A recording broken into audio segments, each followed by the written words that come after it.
భారత సంవిధానము భాగము 3 మౌలిక హక్కులు. మత స్వాతంత్ర్యపు హక్కు. ఆర్టికల్ 26 మత వ్యవహార నిర్వహణ స్వాతంత్ర్యము.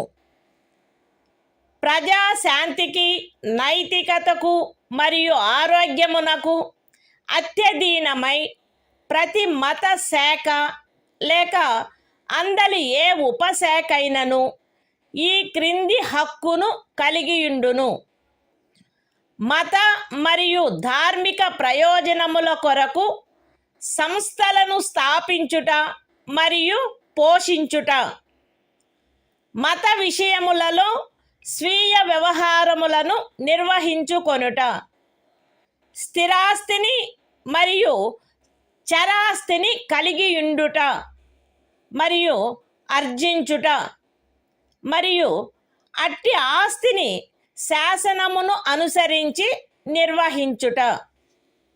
The Constitution of India, Part 3, Fundamental Rights. Right to freedom of religion. Article 26. Freedom to manage religious affairs. Subject to public order, morality and health, every religious denomination, or any section thereof, shall have the right a. to establish and maintain institutions for religious and charitable purposes. b. to manage its own affairs, in matters of religion. c. to own, and acquire, movable and immovable property, and d. to administer such property in accordance with law.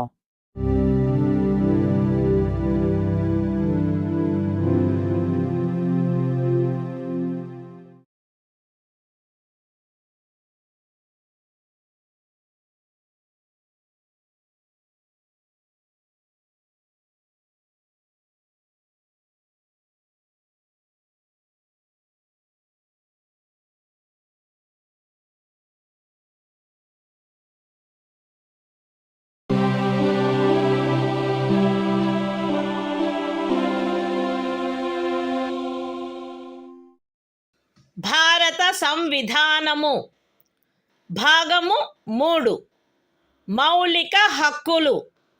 మత స్వాతంత్ర్యపు హక్కు. Article 27 ఏదేని ప్రత్యేకమైన మతమును అభివృద్ధి చేయుటకు పన్నుల చెల్లింపును గూర్చిన స్వాతంత్ర్యము. ఏదేని ప్రత్యేకమైన మతమును లేక మత శాఖను అభివృద్ధి చేయుటకు లేక పోషించుటకు అగు ఖర్చులను భరించుటకై ఏ పన్నుల వలన రాబడి నిర్దిష్టముగా కేటాయించబడునో ఆ పన్నులను చెల్లించుటకు ఏ వ్యక్తిని బలవంత పెట్టరాదు.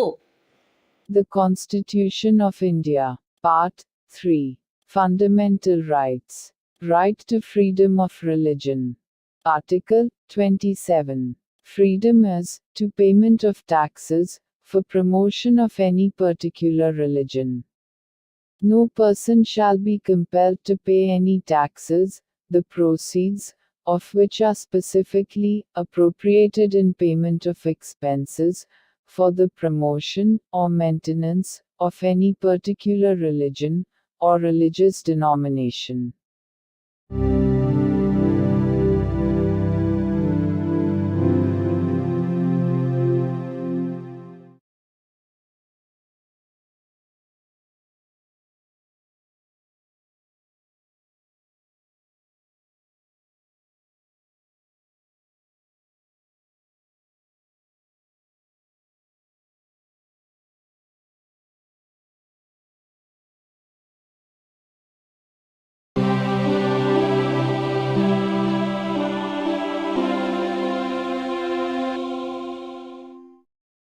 భారత సంవిధానము భాగము 3 మౌలిక హక్కులు.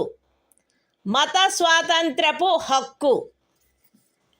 ఆర్టికల్ 28 కొన్ని విద్యా సంస్థలలో మత బోధ లేక మత సంబంధమైన ఆరాధన జరుగుతున్నప్పుడు హాజరగుటను గూర్చిన స్వాతంత్ర్యము.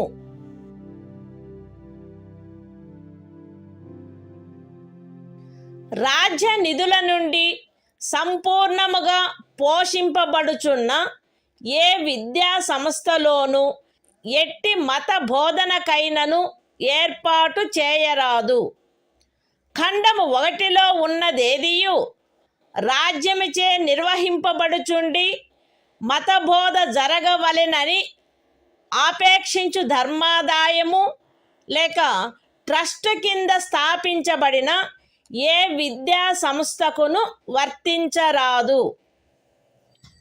రాజ్యముచే గుర్తింపబడిన లేక రాజ్య నిధుల నుండి సహాయమును పొందుతున్న ఏదేని విద్యా సంస్థలో హాజరగుచున్న ఏ వ్యక్తినైనను అట్టి సంస్థలో చేయబడు ఏదేని మత బోధలో పాల్గొనవలసినదని కానీ అట్టి సంస్థలో లేక దానికి సంబంధించిన ఏదేని ఆవరణలో జరపబడు ఏదేని మత సంబంధమైన ఆరాధనకు హాజరు కావాలనని కానీ అందుకు ఆ వ్యక్తిని కానీ ఆ వ్యక్తి మైనర్ అయినచో అతని సంరక్షకుడు కానీ సమ్మతించిననే తప్ప కోరరాదు. The Constitution of India, Part 3. Fundamental Rights. Right to freedom of religion.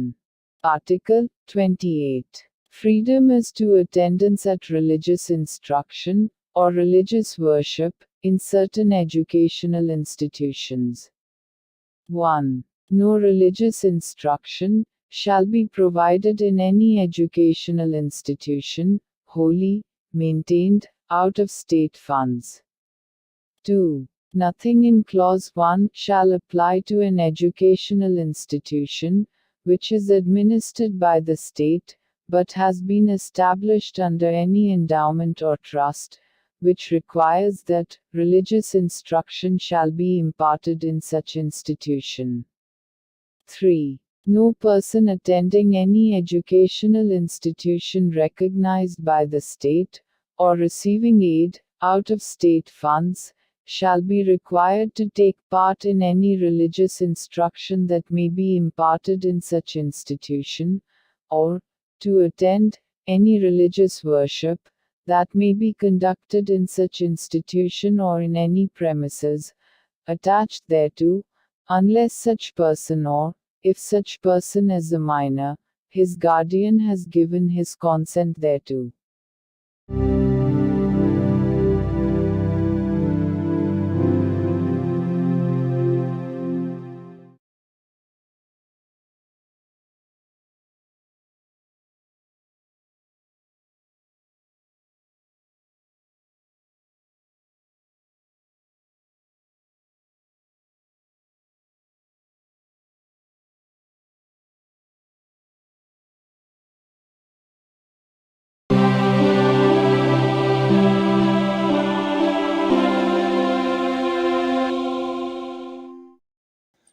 భారత సంవిధానము భాగము 3 మౌలిక హక్కులు. సాంస్కృతిక మరియు విద్యా విషయక హక్కులు.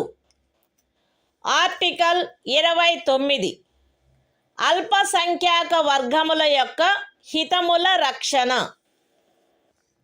భారతదేశ రాజ్య క్షేత్రములో లేక అందలి ఏ భాగములో నివసించుచున్న పౌరులలోని ఏదేని వర్గము వారు తమ విశిష్ట భాష, లిపి లేక సంస్కృతిని కలిగి ఉండినచో వారు దానిని కాపాడుకొనుటకు హక్కు కలిగి ఉందురు.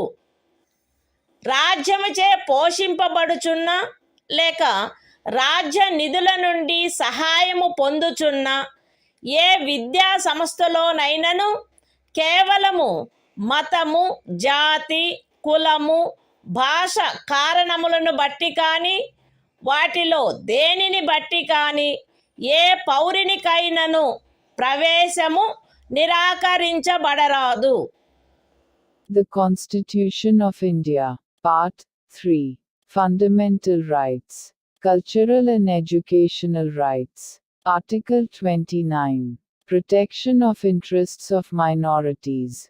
1. Any section of the citizens residing in the territory of India, or any part thereof having a distinct language, script, or culture of its own, shall have the right to conserve the same. 2. No citizen shall be denied admission into any educational institution, maintained by the state, or receiving aid, out of state funds, on grounds only of religion, race, caste, language or any of them.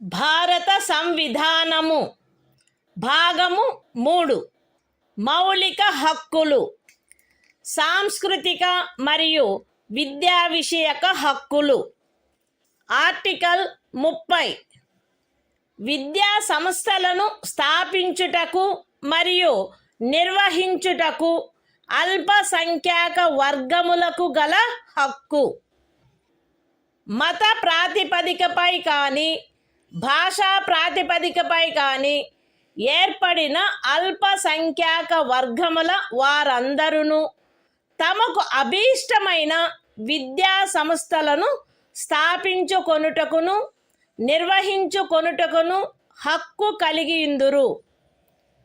ఖండము 1లో నిర్దేశింపబడిన అల్పసంఖ్యాక వర్గముచే స్థాపింపబడి నిర్వహింపబడుతున్న ఒక విద్యా సంస్థ యొక్క ఏదేని ఆస్తిని నిర్బంధముగా అధ్యార్థించుటను నిబంధించు ఏదేని శాసనము చేయుటలో అట్టి ఆస్తి అధ్యార్జన కొరకు అట్టి శాసనము ద్వారా నియతము చేయబడిన లేక దాని కింద నిర్ధారించబడిన మొత్తము ఆ ఖండము క్రింద హామీ ఇవ్వబడిన హక్కును పరిమితపరచకుండునట్లు లేక రద్దుపరచకుండునట్లు రాజ్యము కట్టుదిట్టము చేయవలెను. విద్యా సంస్థలకు సహాయము చేయు సందర్భములలో మత ప్రాతిపదికపై లేక భాషా ప్రాతిపదికపై ఏర్పడిన అల్పసంఖ్యాక వర్గము యొక్క నిర్వహణలో ఉన్నదను కారణమును బట్టి ఏ విద్యా సంస్థకు విరుద్ధముగాను రాజ్యము విచక్షణ చేయరాదు. The Constitution of India. Part 3. Fundamental Rights. Cultural and Educational Rights. Article 30. Right of minorities to establish and administer educational institutions. 1. All minorities, whether based on religion or language, shall have the right to establish and administer educational institutions of their choice. In making any law, providing for the compulsory acquisition of any property of an educational institution, established and administered by a minority, referred to in Clause 1.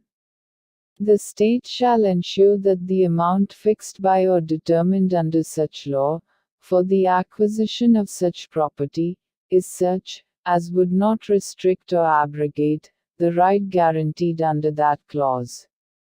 2. The state shall not, in granting aid to educational institutions, discriminate against any educational institution, on the ground that it is under the management of a minority, whether based on religion or language.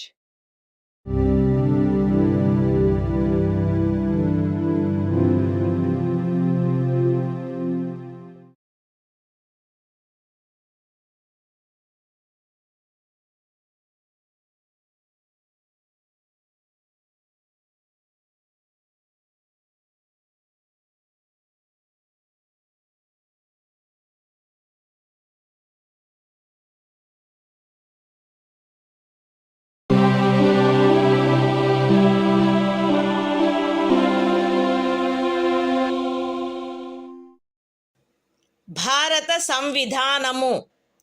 భాగము 3. మౌలిక హక్కులు. కొన్ని శాసనముల వ్యావృత్తి. Article 31A. Estate మొదలగు వాటి అధ్యార్జన కొరకు నిబంధించు శాసనము వ్యావృత్తి. 13వ అనుచ్ఛేదంలో ఏమి ఉన్నప్పటికీ రాజ్యమిచే ఏదేని ఎస్టేట్ యొక్క లేక అందలి ఏవేని హక్కుల యొక్క గాని అధ్యార్జన కొరకు లేక అట్టి హక్కుల నిర్వాపన లేక మార్పు కొరకు లేక ప్రజాహితమునకు లేక ఆస్తి యొక్క సముచిత నిర్వహణను చేకూర్చుటకు గాని రాజ్యము ఏదేని ఆస్తి యొక్క నిర్వహణను పరిమిత కాలము వరకు చేపట్టుట కొరకు లేక ప్రజాహితమునకు లేక ఏదేని కార్పొరేషనుల సముచిత నిర్వహణను చేకూర్చుటకు 2 లేక అంతకు మించిన కార్పొరేషనుల యొక్క విలీనీకరణ కొరకు లేక కార్పొరేషన్ల యొక్క నిర్వాహక ఏజెంట్ల,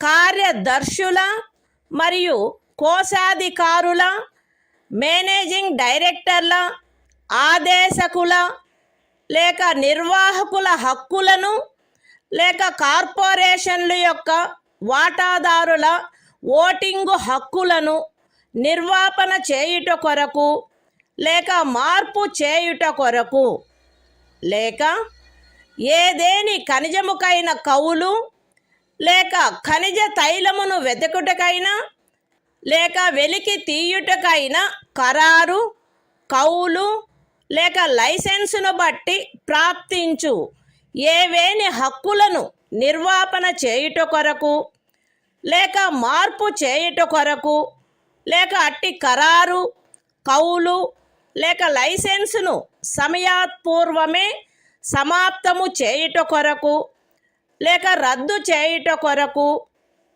నిబంధించునట్టి శాసనము దేనిని గాని 14వ అనుచ్ఛేదము లేక 19వ అనుచ్ఛేదము ద్వారా ప్రదత్తమైన హక్కులలో దేనికైనను అసంగతముగునున్నదను లేక అట్టి హక్కులలో దేనినైనను తీసివేయునను లేక కుంచించునను కారణమును బట్టి ప్రభావ శూన్యమగునవి భావించరాదు.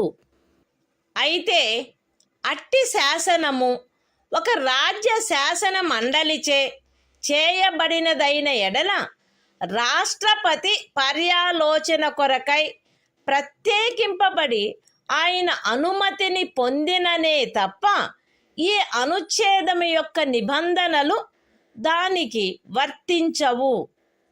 అంతేకాక రాజ్యముచే ఏదేని ఎస్టేటు అధ్యార్జింపబడుటకు ఏదేని శాసనము నిబంధన చేయునెడల మరియు ఆ ఎస్టేటులో చేరిన ఏదేని భూమి ఒక వ్యక్తి యొక్క స్వంత సేద్యము క్రిందయున్న ఎడల అట్టి అధ్యార్జనకు సంబంధించిన శాసనములో మార్కెట్ విలువకు తగ్గని రేటు చొప్పున నష్టపరిహారము చెల్లించుటకు నిబంధనలున్ననే తప్ప తత్సమయమున అమలులోనున్న ఏదేని శాసనము క్రింద అతడికి వర్తించడి గరిష్ట పరిమితి లోపు ఉన్న భూమిలోని ఏదేని భూభాగము కానీ దానిపై గల లేక దానికి చెంది ఉన్న ఏదేని భవనము కానీ కట్టడము కానీ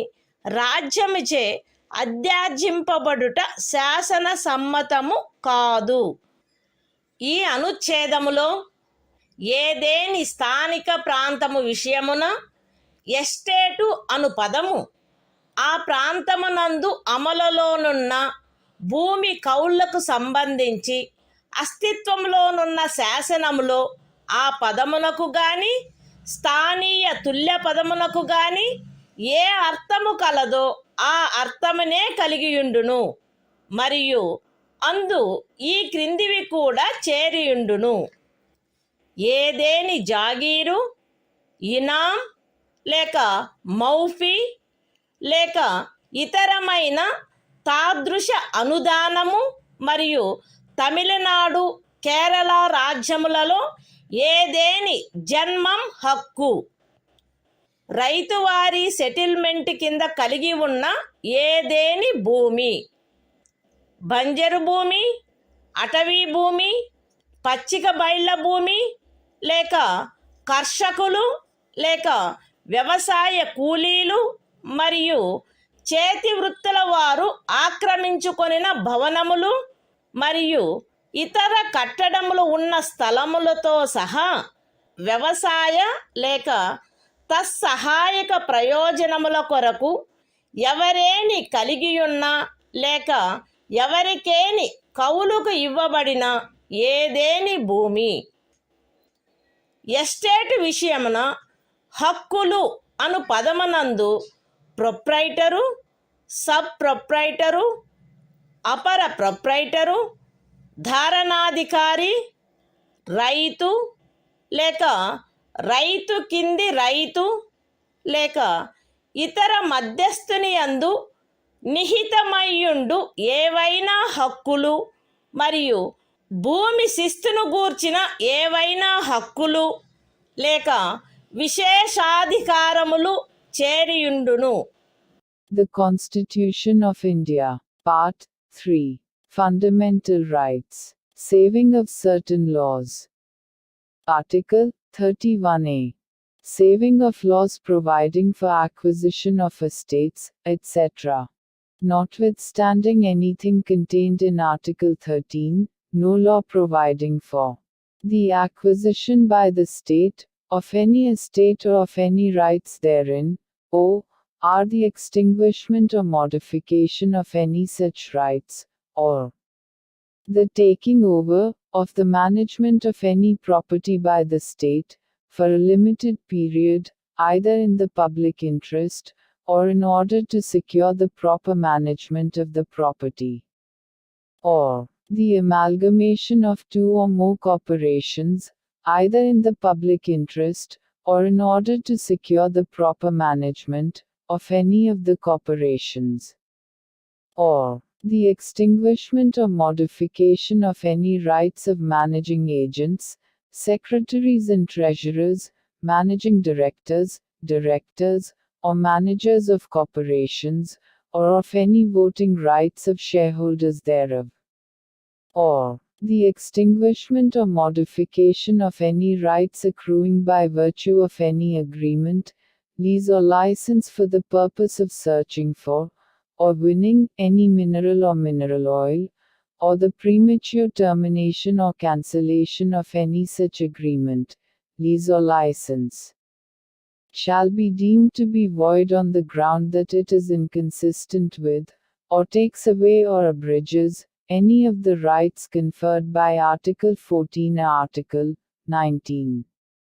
Provided that, where such law is a law, made by the legislature of a state, the provisions of this article shall not apply thereto, unless such law, having been reserved for the consideration of the President, has received his assent. Provided further, that, where any law, makes any provision for the acquisition by the state, of any estate and where any land comprised therein is held by a person under his personal cultivation, it shall not be lawful for the state to acquire any portion of such land, as is within the ceiling limit, applicable to him under any law for the time being in force, or any building or structure standing thereon or tenant thereto, unless the law relating to the acquisition of such land, building or structure, provides for payment of compensation, at a rate, which shall not be less than the market value thereof. In this article, the expression estate shall, in relation to any local area, have the same meaning as that expression, or its local equivalent has in the existing law, relating to land tenures in force, in that area, and shall also include any jagir, inam, or mu a fee, or other similar grant. And, in the states of Tamil Nadu and Kerala, any Janmam right. Any land held under Ryotwari settlement. Any land held, or let for purposes of agriculture, or for purposes ancillary thereto, including waste land, forest land, land for pasture, or sites of buildings, and other structures occupied by cultivators of land, agricultural laborers, and village artisans. The expression, rights, in relation to an estate, shall include any rights vesting in a proprietor, subproprietor, underproprietor, tenureholder, rayat, under rayat, or other intermediary, and any rights, or privileges in respect of land revenue.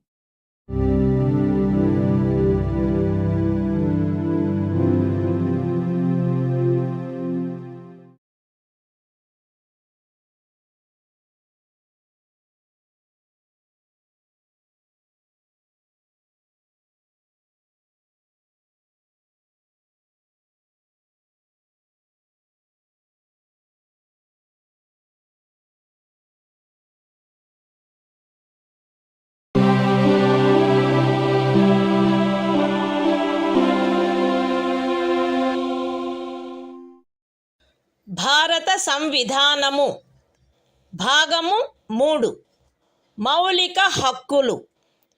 కొన్ని శాసనముల వ్యావృత్తి.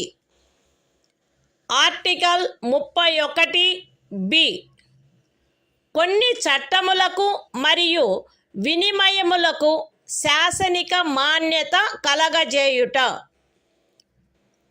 31 అనుచ్ఛేదములో గల నిబంధనల సాధారణతకు భంగము కలగకుండా 9వ అనుసూచిలో నిర్దిష్టపరచబడిన ఏవేని చట్టములు, నియమములు, వాటి యొక్క ఏవేని నిబంధనలు, అట్టి చట్టము, నియమము లేక నిబంధనను ఈ భాగంలోని ఏవేని నిబంధనల ద్వారా ప్రదత్తమైన ఏవేని హక్కులకు అసంగతముగా నున్నదను, లేక ఆ హక్కులలో దేనినైనను తీసివేయుచున్నదను, లేక కుంచుచున్నదను ఆధారముపై ప్రభావశూన్యమైనదని గాని, ఎప్పుడైనను ప్రభావశూన్యమై యుండినదని గాని భావించరాదు.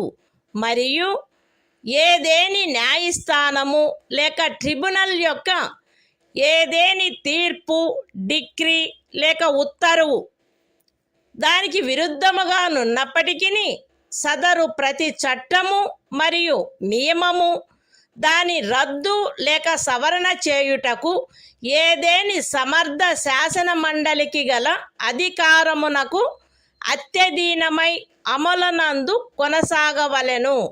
The Constitution of India, Part 3. Fundamental Rights. Saving of certain laws. Article 31b. Validation of certain acts and regulations. Without prejudice to the generality of the provisions contained in Article 31a. None of the acts and regulations specified in the 9th schedule, nor any of the provisions thereof shall be deemed to be void, or ever to have become void on the ground that such act, regulation or provision is inconsistent with, or takes away or abridges any of the rights conferred by any provisions of this part. And, notwithstanding any judgment, decree or order of any court or tribunal, to the contrary, each of the said acts and regulations shall, subject to the power of any competent legislature to repeal, or amend it, continue in force.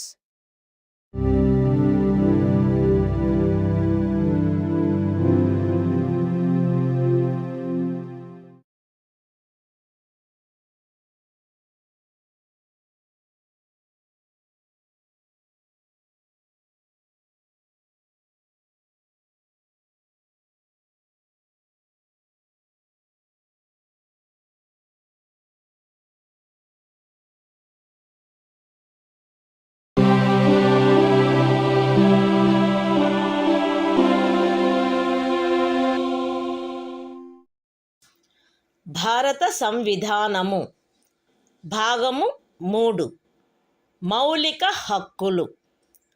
కొన్ని శాసనముల వ్యావృత్తి. Article 31(c) కొన్ని ఆదేశిక సూత్రములను అమలుపరచు శాసనముల వ్యావృత్తి. 13వ అనుచ్ఛేదములో ఏమి ఉన్నప్పటికీ భాగము 4లో పేర్కొనబడిన సూత్రములన్నింటినీ గాని వాటిలో కొన్నింటిని గాని సాధించుట కొరకై రాజ్య విధానమును అమలుపరచు ఏ శాసనమునైనను 14వ అనుచ్ఛేదము లేక 19వ అనుచ్ఛేదము ద్వారా ప్రదత్తమైన ఏవేని హక్కులకు అసంగతముగా నున్నదను లేక ఆ హక్కులలో దేనినైనను తీసివేయుచున్నదను లేక కుంచుచున్నదను కారణమును బట్టి ప్రభావశూన్యమైనదని భావించరాదు.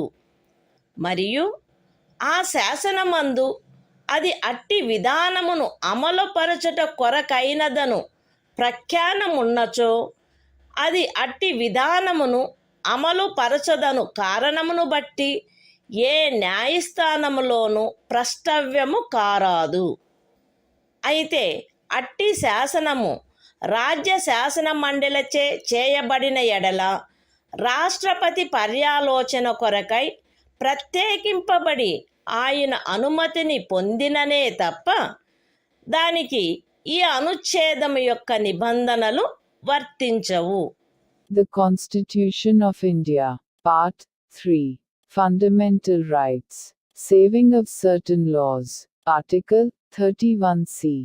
Saving of laws giving effect to certain directive principles. Notwithstanding anything contained in Article 13.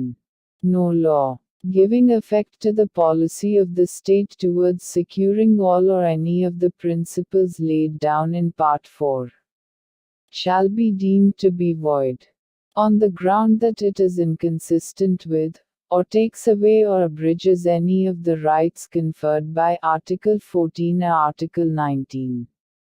And no law containing a declaration that it is for giving effect to such policy shall be called in question in any court, on the ground that it does not give effect to such policy, provided that, where such law is made by the legislature of a state, the provisions of this article shall not apply thereto, unless such law, having been reserved for the consideration of the President, has received his assent.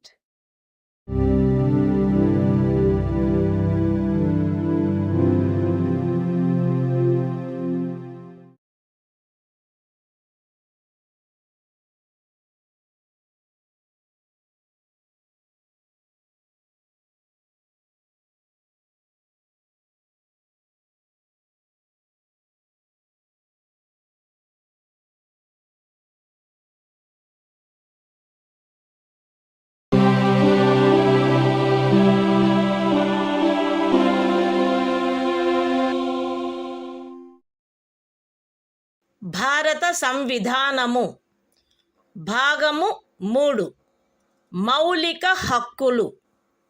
సంవిధానిక ప్రత్యుపాయములకు హక్కు. Article 32 ఈ భాగముచే ప్రదత్తము చేయబడిన హక్కులను అమలుపరుచుటకు ప్రత్యుపాయములు. ఈ భాగము ద్వారా ప్రదత్తమైన హక్కులను అమలుపరచుటకు సముచిత చర్యల ద్వారా సర్వోన్నత న్యాయస్థానమును అర్థించు హక్కుకు హామీ ఇయ్యబడినది. ఈ భాగము ద్వారా ప్రదత్తమైన ఏవేని హక్కులను అమలుపరచుట కొరకు ఆదేశములను లేక ఉత్తర్వులను లేక బందీ ప్రత్యక్ష హెబియస్ కార్పస్, పరమాదేశ మాండమస్, ప్రతిషేధ ప్రొహిబిషన్, అధికార పృచ్ఛ కోవారెంటో మరియు ఉత్ప్రేషణ సర్ష్యోరారి స్వభావము గల రిట్లతో సహా అధిలేఖలను వీటిలో సముచితమైన దానిని జారీ చేయుటకు సర్వోన్నత న్యాయస్థానము అధికారము కలిగియుండును.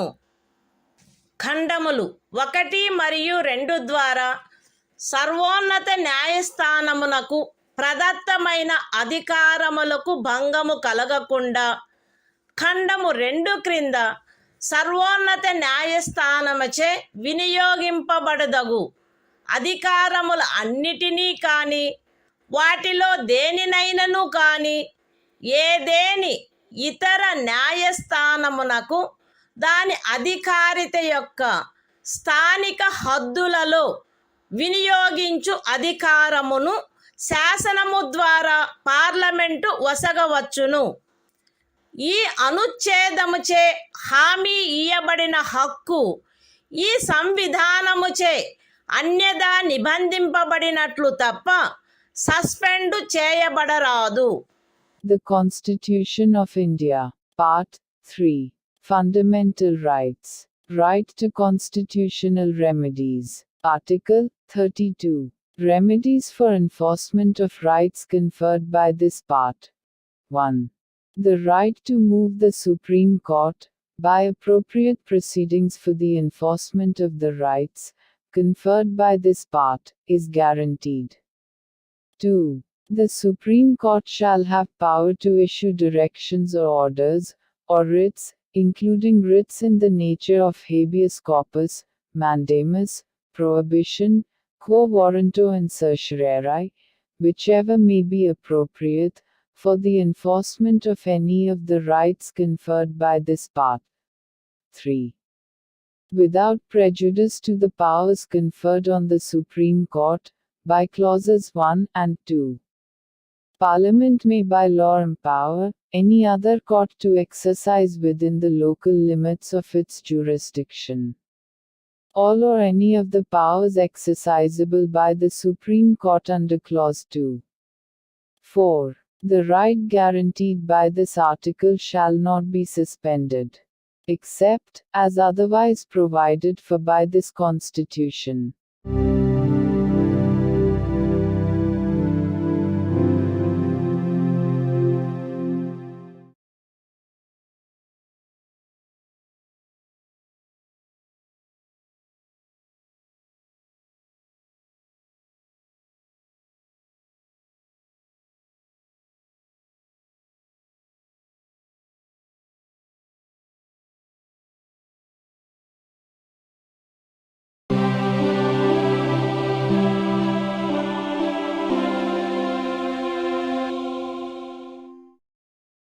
భారత సంవిధానము భాగము 3 మౌలిక హక్కులు సంవిధానిక ప్రత్యుపాయములకు హక్కు. ఆర్టికల్ 33. ఈ భాగము ద్వారా ప్రదత్తమైన హక్కులను సాయుధ బలములు మొదలగు వాటికి వర్తింపచేయునప్పుడు మార్చుటకు పార్లమెంటుకు గల అధికారము. ఈ భాగము ద్వారా ప్రదత్తమైన హక్కులలో వేటినైనను సాయుధ బలములకు చెందిన సభ్యులకు లేక ప్రజాశాంతిని కాపాడు భారము వహించిన సాయుధ బలములకు చెందిన సభ్యులకు లేక గుప్త సమాచారము కొరకు లేక ఎదురు గుప్త సమాచారము కొరకు రాజ్యముచే స్థాపించబడిన ఏదేని బ్యూరోలో లేదా ఇతర వ్యవస్థలో నియమించబడిన వ్యక్తులకు లేక ఏ నుండి సి వరకు గల ఖండములలో నిర్దేశింపబడిన ఏదేని సాయుధ బలము బ్యూరో లేక వ్యవస్థ కొరకై ఏర్పాటు చేసిన టెలికమ్యూనికేషన్ వ్యవస్థలలో నియమించబడిన లేదా వాటికి సంబంధించిన వ్యక్తులకు వర్తింపచేయుటలో వారి సముచిత కర్తవ్య నిర్వహణను వారి మధ్య క్రమశిక్షణను కట్టుదిట్టము చేయుటకై ఆ హక్కులు ఎంత మేరకు పరిమితపరచబడవలెనో లేక రద్దు చేయబడవలెనో పార్లమెంటు శాసనము ద్వారా నిర్ధారణ చేయవచ్చును. The Constitution of India. Part 3. Fundamental Rights. Right to constitutional remedies. Article 33. Power of Parliament to modify the rights conferred by this part in their application to forces, etc. Parliament may by law determine to what extent any of the rights conferred by this part shall, in their application to the members of the armed forces, or the members of the forces charged with the maintenance of public order, or persons employed in any bureau or other organization established by the state for purposes of intelligence or counterintelligence, or person employed in or in connection with the telecommunication systems set up for the purposes of any force, bureau, or organization referred to in clauses A to C, be restricted or abrogated so as to ensure the proper discharge of their duties and the maintenance of discipline among them.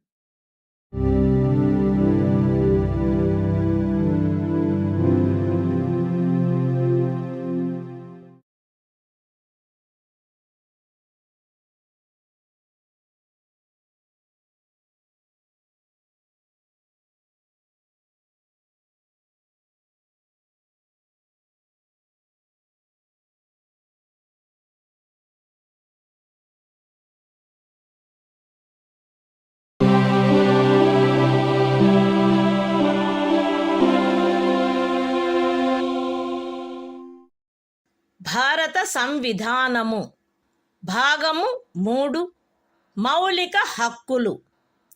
సంవిధానిక ప్రత్యుపాయములకు హక్కు. Article 34. ఏదేని ప్రాంతములో సైనిక శాసనము అమలులోనున్నప్పుడు ఈ భాగము ద్వారా ప్రదత్తమైన హక్కులపై నిర్బంధన. ఈ భాగమునందు పూర్వగామి నిబంధనలలో ఏమి ఉన్నప్పటికీ భారతదేశ రాజ్యక్షేత్రములోని ఏదేని ప్రాంతములో సైనిక శాసనము అమలులో ఉండి ఉన్నచో సంఘము యొక్క లేక ఒక రాజ్యము యొక్క సేవలోనున్న ఎవరేని వ్యక్తి అచట శాంతిని కాపాడుటకు లేక తిరిగి నెలకొల్పుటకు సంబంధించి చేసిన ఏదేని కార్యమును గూర్చి పార్లమెంటు శాసనము ద్వారా అతనికి క్షతిపూర్తి చేయవచ్చును, లేక అట్టి ప్రాంతంలో సైనిక శాసనము క్రింద చేయబడిన ఏదేని దండనోత్తర్వును, విధించబడిన ఏదేని శిక్షను, ఉత్తర్వు చేయబడిన సమపహరణను, లేక చేసిన ఏదేని ఇతర కార్యమును మాన్యమునర్చవచ్చును. The Constitution of India. Part 3. Fundamental Rights. Right to constitutional remedies. Article 34. Restriction on rights conferred by this part while martial law is in force in any area.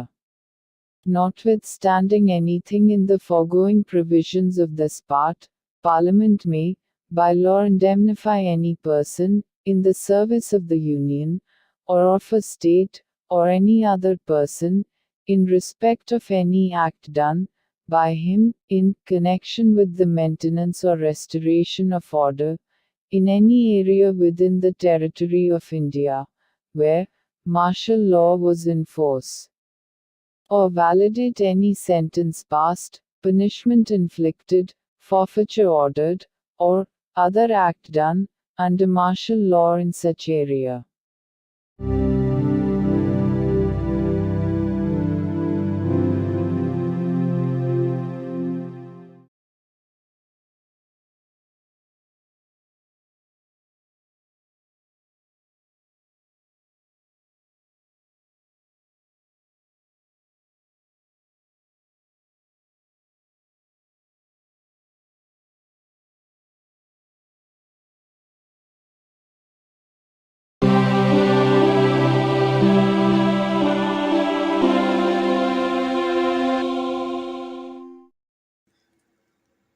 భారత సంవిధానము. భాగము 3. మౌలిక హక్కులు. సంవిధానిక ప్రత్యుపాయములకు హక్కు. ఆర్టికల్ 35. ఈ భాగము యొక్క నిబంధనలను అమలుపరచుటకు శాసన నిర్మాణము.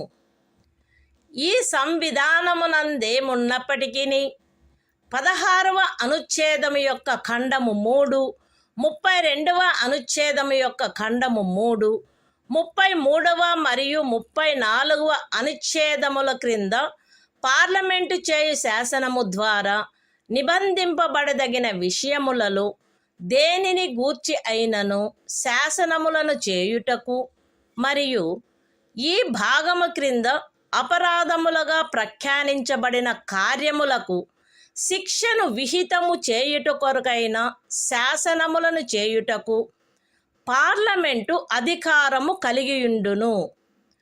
రాజ్య శాసన మండలి ఆ అధికారమును కలిగియుండదు. మరియు పార్లమెంటు ఈ సంవిధాన ప్రారంభమునకు పిమ్మట వీలైనంత త్వరితముగా ఉపఖండము 2లో నిర్దేశించబడిన కార్యములకు శిక్షను విహితము చేయుటకు శాసనములను చేయవలయును.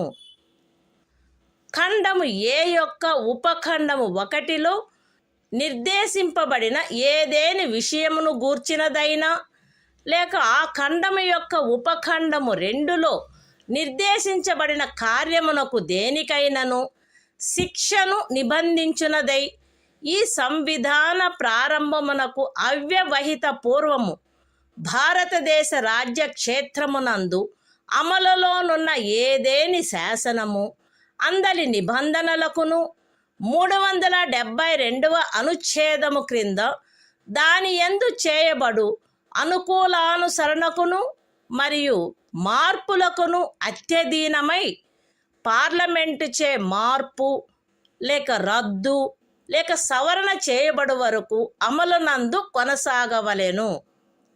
విశదీకరణ. ఈ అనుచ్ఛేదమునందు అమలులోనున్న శాసనము అను పదబంధము 372వ అనుచ్ఛేదములో ఆ పదబంధమునకు ఏ అర్థము కలదో ఆ అర్థమునే కలిగియుండును. The Constitution of India, Part 3. Fundamental Rights. Right to constitutional remedies. Article 35. Legislation to give effect to the provisions of this part. Notwithstanding anything in this Constitution, Parliament shall have, and the legislature of a state shall not have, power to make laws with respect to any of the matters which, under Clause 3 of Article 16, Clause 3 of Article 32, Article 33 and Article 34 may be provided for by law made by Parliament, and for prescribing punishment for those acts which are declared to be offences under this part. And Parliament shall, as soon as may be after the commencement of this Constitution, make laws for prescribing punishment for the acts referred to in subclause 2. Any law in force immediately before the commencement of this Constitution, in the territory of India, with respect to any of the matters referred to in subclause 1 of Clause A, or providing for punishment for any act referred to in subclause 2 of that clause shall, subject to the terms thereof, and to any adaptations and modifications that may be made therein, under Article 372, continue in force until altered, or repealed, or amended, by Parliament. Explanation. In this article, the expression, law in force, has the same meaning as in Article 372.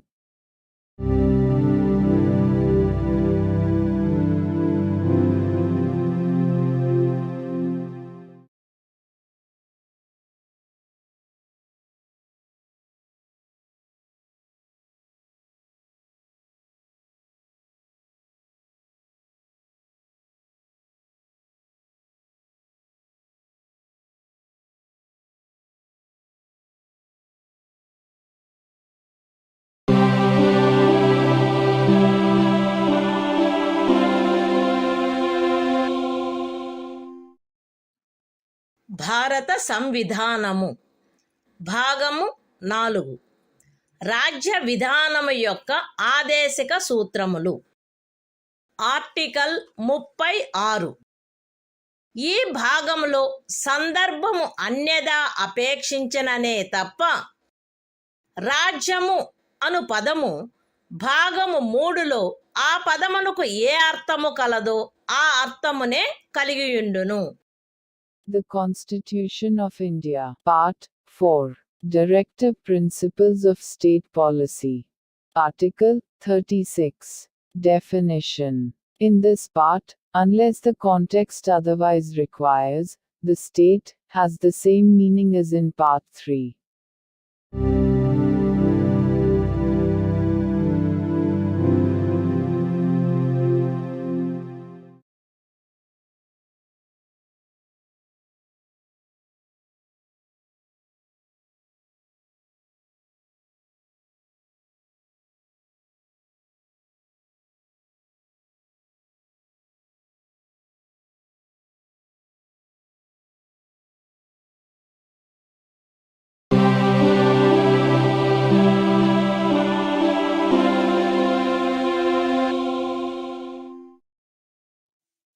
భారత సంవిధానము భాగము 4 రాజ్య విధానము యొక్క ఆదేశిక సూత్రములు.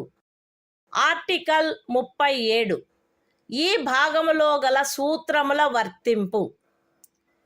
ఈ భాగములోని నిబంధనలు ఏ న్యాయస్థానముచే కాని అమలు జరపదగినవి కావు. కానీ ఇందు పేర్కొనబడిన సూత్రములు దేశ పరిపాలనకు మూలాధారములుగాను మరియు శాసనములను చేయుటలో వాటిని వర్తింపచేయుట రాజ్యము యొక్క కర్తవ్యమై ఉండవలెను. The Constitution of India, Part 4. Directive Principles of State Policy. Article 37. Application of the principles contained in this part. The provisions contained in this part shall not be enforceable by any court. But the principles therein laid down are, nevertheless, fundamental in the governance of the country, and it shall be the duty of the state to apply these principles in making laws.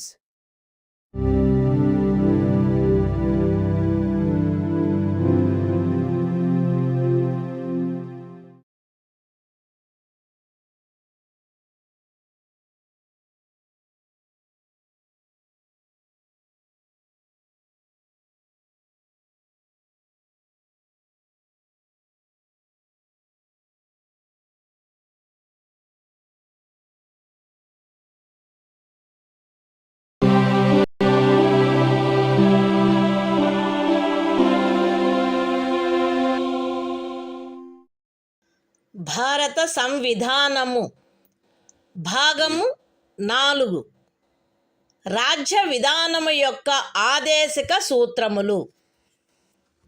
Article 38. రాజ్యము ప్రజల శ్రేయస్సును పెంపొందించు సాంఘిక వ్యవస్థను చేకూర్చుట. జాతీయ జీవనంలోని అన్ని రంగములలో సాంఘిక, ఆర్థిక మరియు రాజకీయ న్యాయమును ఉజ్జీవింపచేయు సాంఘిక వ్యవస్థను వీలైనంత వరకు కట్టుదిట్టము చేకూర్చుట ద్వారాను దానిని రక్షించుట ద్వారాను రాజ్యము ప్రజల శ్రేయస్సును పెంపొందించుటకు పాటుపడవలెను. రాజ్యము ప్రత్యేకించి రాబడిలో అసమానతలను తగ్గించుటకు పాటుపడవలెను మరియు విభిన్న ప్రాంతములందు నివసించుచున్న లేక విభిన్న వృత్తులను చేపట్టిన వ్యక్తుల మధ్య మాత్రమే కాకుండా ప్రజావర్గముల మధ్య కూడా హోదా, సౌకర్యములు మరియు అవకాశములందు అసమానతలను తొలగించుటకు ప్రయత్నించవలెను. The Constitution of India, Part 4. Directive Principles of State Policy. Article 38. State to secure social order, for the promotion of welfare of the people. The state shall strive to promote the welfare of the people by securing and protecting as effectively as it may a social order in which justice, social, economic, and political shall inform all the institutions of the national life. The state shall, in particular, strive to minimize the inequalities in income, and endeavor to eliminate inequalities in status, facilities and opportunities, not only amongst individuals, but also amongst groups of people, residing in different areas, or engaged in different vocations.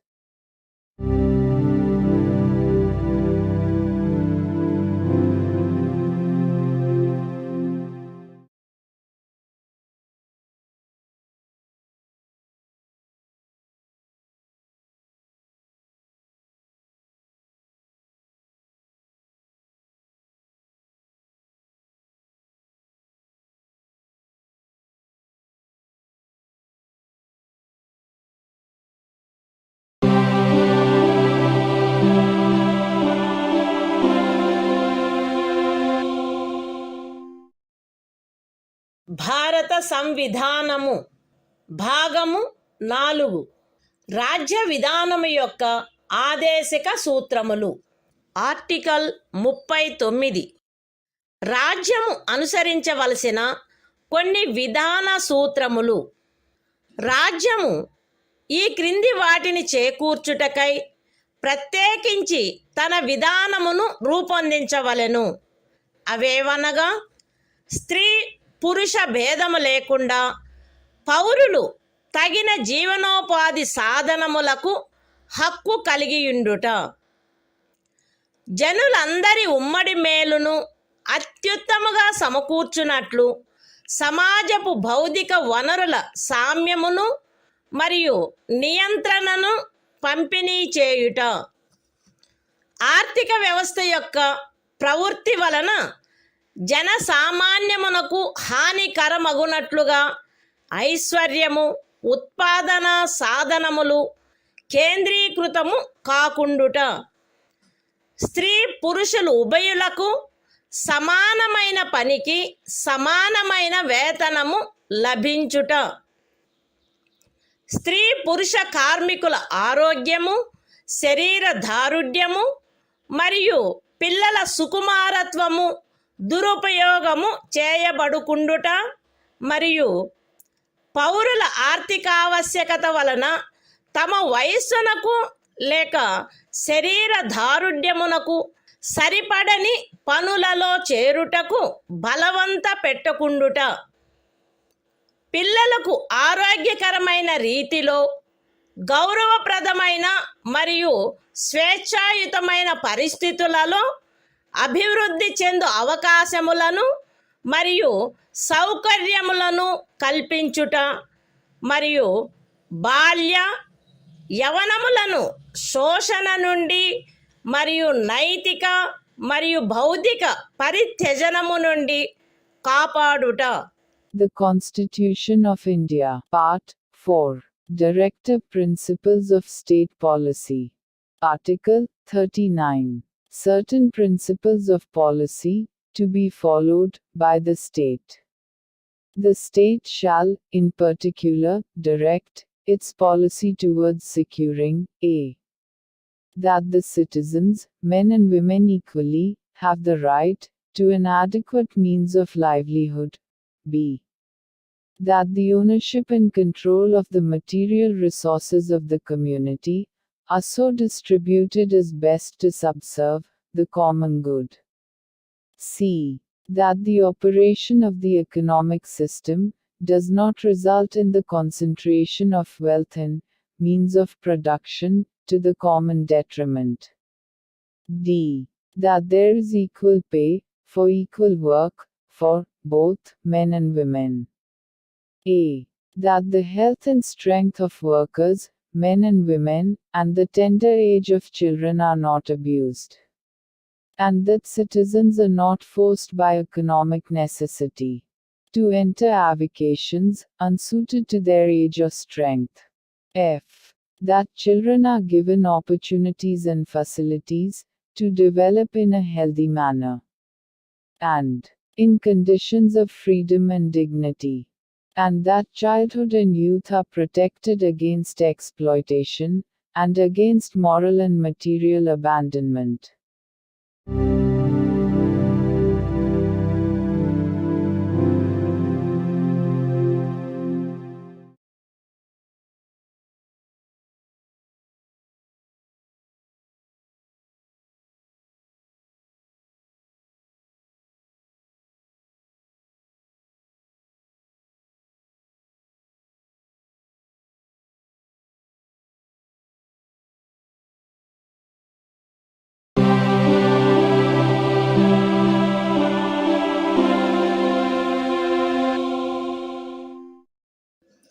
భారత సంవిధానము భాగము 4 రాజ్య విధానము యొక్క ఆదేశక సూత్రములు.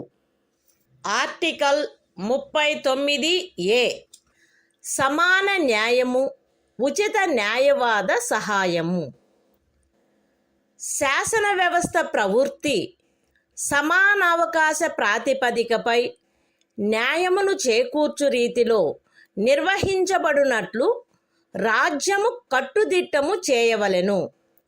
మరియు ప్రత్యేకముగా ఏ పౌరునికైనను ఆర్థిక లేక ఇతర అసక్తతల కారణమున న్యాయమును పొందు అవకాశములు అలభ్యము కాకుండునట్లు కట్టుదిట్టము చేయుటకై తగిన శాసన నిర్మాణమును లేక పథకముల ద్వారా గాని ఏదేని ఇతర విధముగా గాని ఉచిత న్యాయవాద సహాయమును సమకూర్చవలెను. The Constitution of India, Part 4, Directive Principles of State Policy. Article 39A. Equal justice and free legal aid. The state shall secure that the operation of the legal system promotes justice on a basis of equal opportunity, and shall, in particular, provide free legal aid by suitable legislation or schemes, or in any other way to ensure that opportunities for securing justice are not denied to any citizen by reason of economic or other disabilities.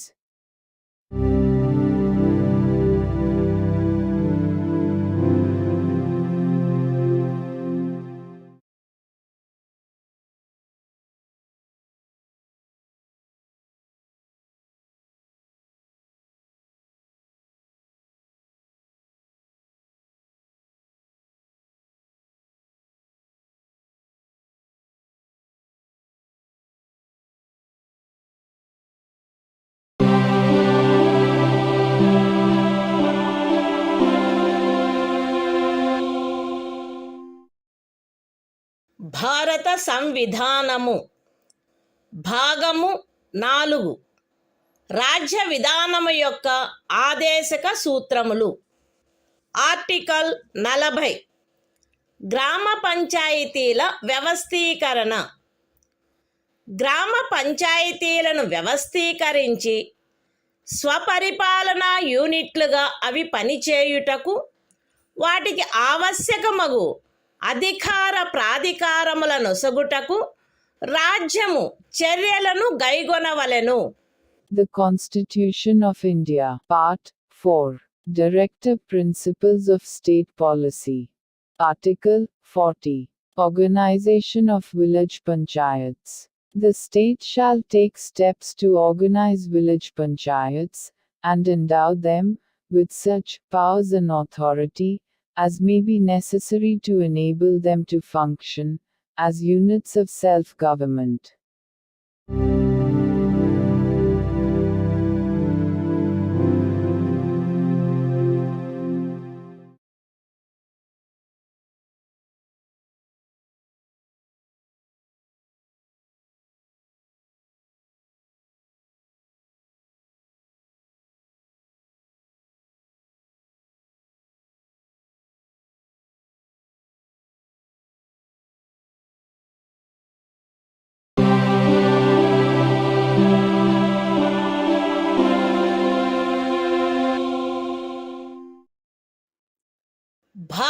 సంవిధానము భాగము 4 రాజ్య విధానము యొక్క ఆదేశక సూత్రములు. Article 41 పనికి విద్యకు కొన్ని సందర్భములలో ప్రజా సహాయమునకు హక్కు. రాజ్యము దాని ఆర్థిక స్తోమత మరియు అభివృద్ధి పరిమితుల మేరకు పనిచేయు హక్కును, విద్య నేర్చుకొను హక్కును మరియు నిరుద్యోగము, వృద్ధాప్యము, అనారోగ్యము, అంగవైకల్యము మరియు ఇతర విధములైన అకారణ దారిద్ర్యము కలిగిన సందర్భములలో ప్రజా సహాయమును పొందు హక్కును చేకూర్చుటకై కట్టుదిట్టమైన ఏర్పాటు చేయవలెను. The Constitution of India, Part 4, Directive Principles of State Policy. Article 41, Right to work, to education, and to public assistance, in certain cases. The state shall, within the limits of its economic capacity and development, make effective provision for securing the right to work, to education, and to public assistance, in cases of unemployment, old age, sickness, and disablement, and in other cases of undeserved want.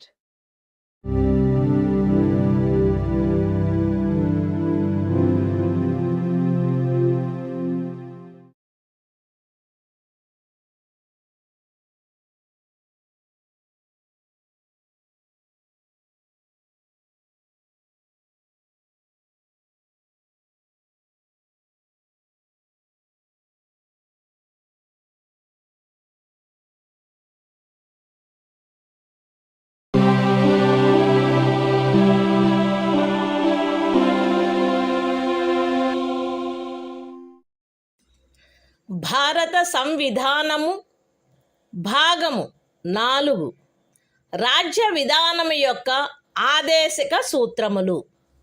Article 42 పని విషయమున న్యాయమైన మరియు మానవోచితమైన పరిస్థితులకు మరియు ప్రసూతి సహాయమునకు ఏర్పాటు. రాజ్యము పనిచేయు విషయమున న్యాయమైన మరియు మానవోచితమైన పరిస్థితులను, ప్రసూతి సహాయమును చేకూర్చుటకు ఏర్పాటు చేయవలెను. The Constitution of India, Part 4, Directive Principles of State Policy. Article 42, Provision for just and humane conditions of work, and maternity relief. The state shall make provision for securing just and humane conditions of work, and for maternity relief.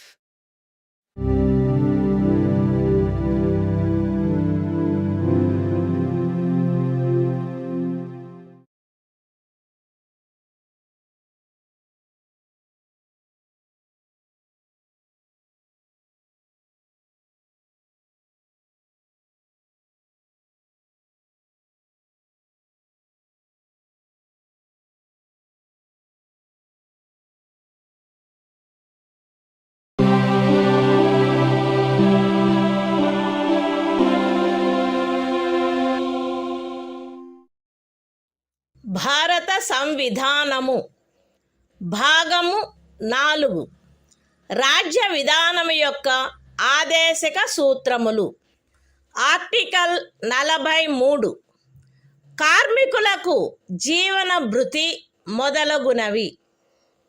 రాజ్యము తగిన శాసన నిర్మాణము ద్వారా లేక ఆర్థిక వ్యవస్థాపన ద్వారా లేక మరే విధముగానైనా వ్యవసాయ, పారిశ్రామిక లేక ఇతర కార్మికులందరికీ పనిని, జీవన భృతిని మరియు సముచిత జీవన స్థాయిని, విశ్రాంతి మరియు సాంఘిక సాంస్కృతిక అవకాశముల పూర్తి వినియోగమును చేకూర్చునట్టి పని పరిస్థితులను కల్పించుటకు ప్రయత్నించవలెను. మరియు ప్రత్యేకించి గ్రామీణ ప్రాంతములలో వైయక్తిక ప్రాతిపదికపై లేక సహకార ప్రాతిపదికపై కుటీర పరిశ్రమలను పెంపొందింపచేయుటకు ప్రయత్నించవలెను. The Constitution of India, Part 4. Directive Principles of State Policy. Article 43. Living wage, etc., for workers.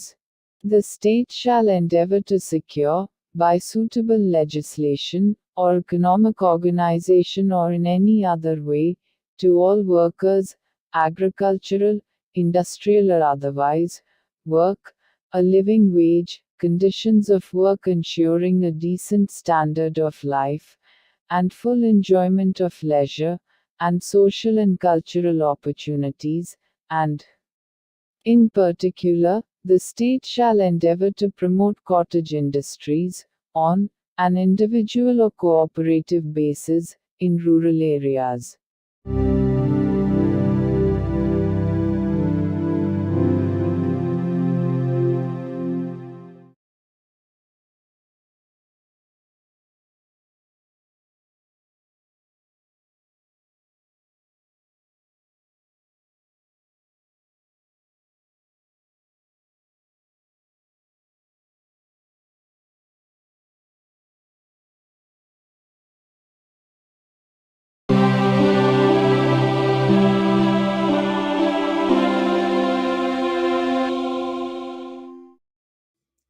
భారత సంవిధానము భాగము 4. రాజ్య విధానము యొక్క ఆదేశిక సూత్రములు. Article 43A. పరిశ్రమల నిర్వహణలో కార్మికులు పాల్గొనుట.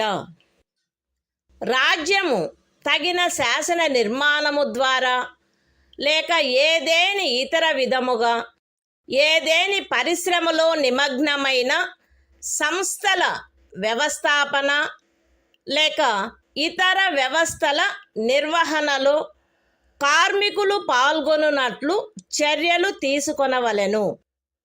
The Constitution of India, Part 4. Directive Principles of State Policy. Article 43A. Participation of workers in management of industries. The state shall take steps, by suitable legislation or in any other way, to secure the participation of workers in the management of undertakings, establishments, or other organizations engaged in any industry.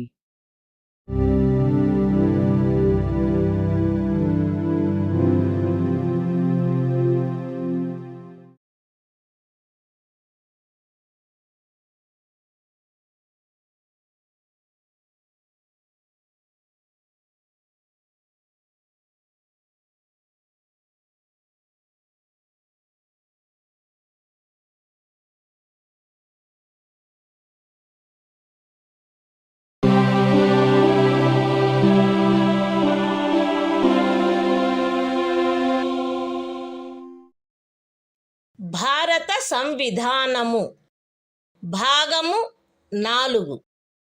రాజ్య విధానము యొక్క ఆదేశక సూత్రములు.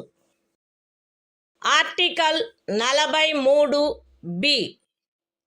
సహకార సంఘముల ప్రవర్ధనము.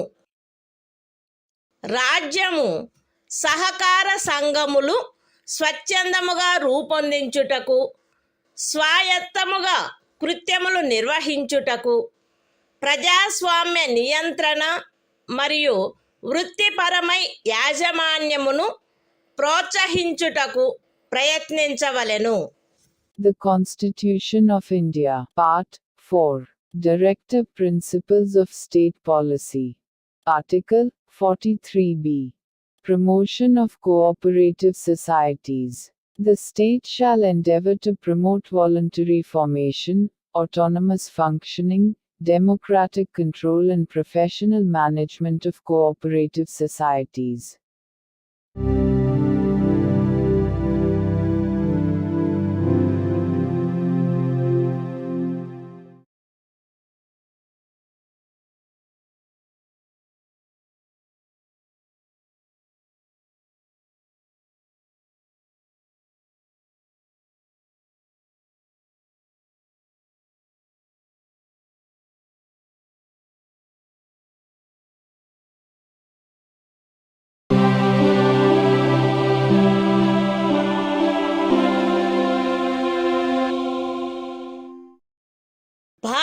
సంవిధానము భాగము 4 రాజ్య విధానము యొక్క ఆదేశిక సూత్రములు.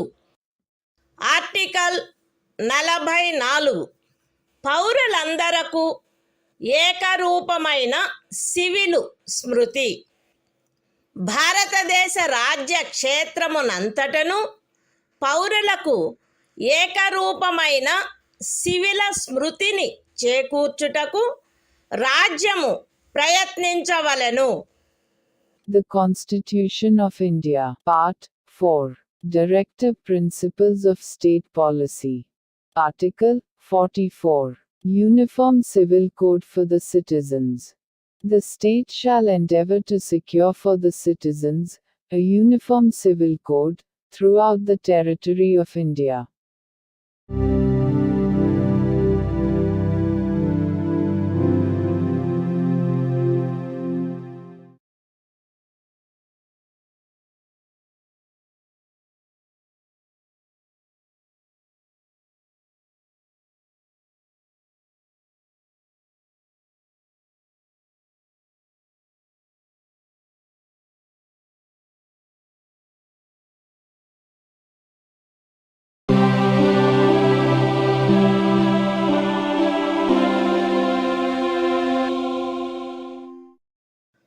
భారత సంవిధానము భాగము 4 రాజ్య విధానము యొక్క ఆదేశిక సూత్రములు.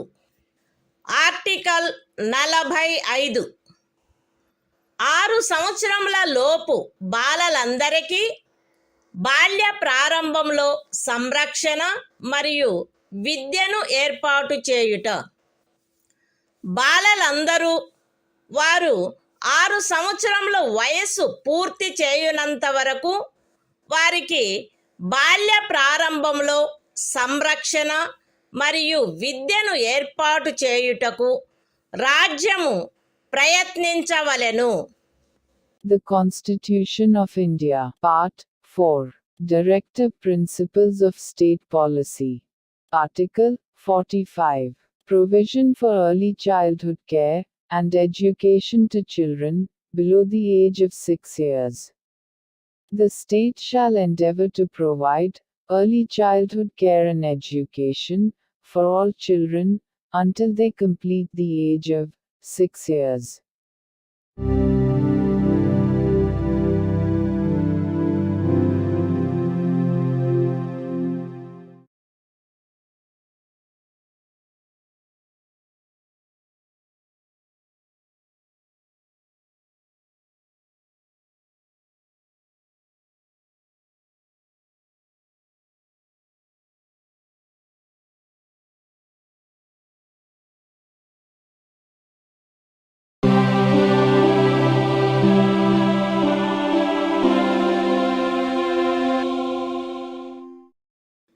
భారత సంవిధానము భాగము 4 రాజ్య విధానము యొక్క ఆదేశిక సూత్రములు. ఆర్టికల్ 46 అనుసూచిత కులముల, అనుసూచిత జనజాతుల మరియు ఇతర బలహీన వర్గముల యొక్క విద్యా విషయక మరియు ఆర్థిక హితములను పెంపొందించుట. ప్రజలలో బలహీన వర్గముల, ప్రత్యేకించి అనుసూచిత కులముల మరియు అనుసూచిత జనజాతుల విద్యా విషయక మరియు ఆర్థిక హితమును రాజ్యము విశేష శ్రద్ధతో పెంపొందించవలెను మరియు సాంఘిక అన్యాయము నుండి సకల విధములగు శోషణల నుండి వారిని రక్షించవలెను. The Constitution of India, Part 4, Directive Principles of State Policy. Article 46, Promotion of educational and economic interests of scheduled castes, scheduled tribes, and other weaker sections. The state shall promote with special care the educational and economic interests of the weaker sections of the people, and, in particular, of the scheduled castes and the scheduled tribes, and shall protect them from social injustice and all forms of exploitation.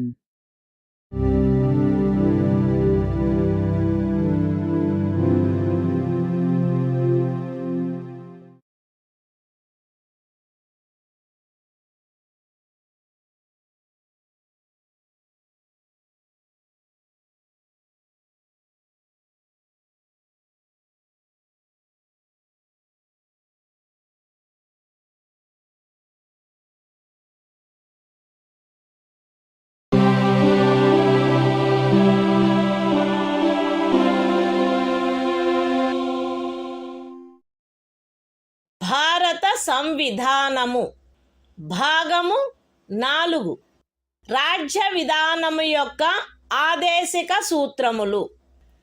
Article 47 ఆహార పుష్టి స్థాయిని, జీవన స్థాయిని పెంచుటలో మరియు ప్రజారోగ్యమును మెరుగుపరచుటలో రాజ్యము యొక్క కర్తవ్యము.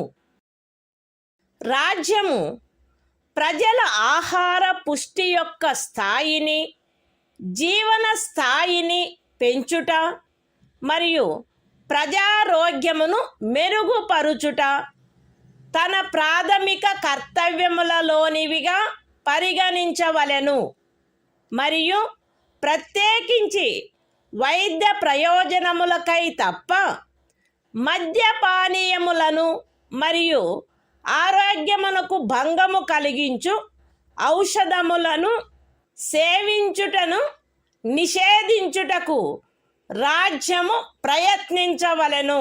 The Constitution of India, Part 4, Directive Principles of State Policy. Article 47. Duty of the state to raise the level of nutrition and the standard of living, and to improve public health.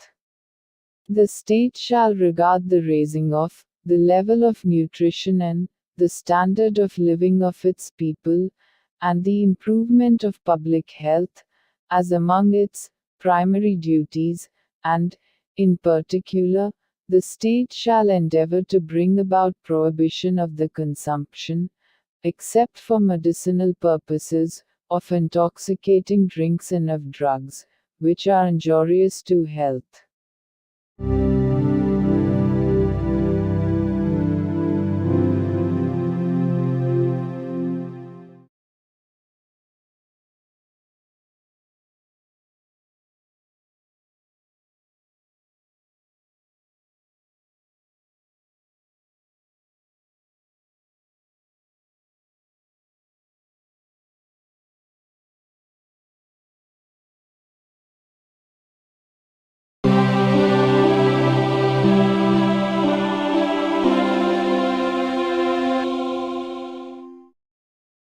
భారత సంవిధానము భాగము 4 రాజ్య విధానము యొక్క ఆదేశిక సూత్రములు.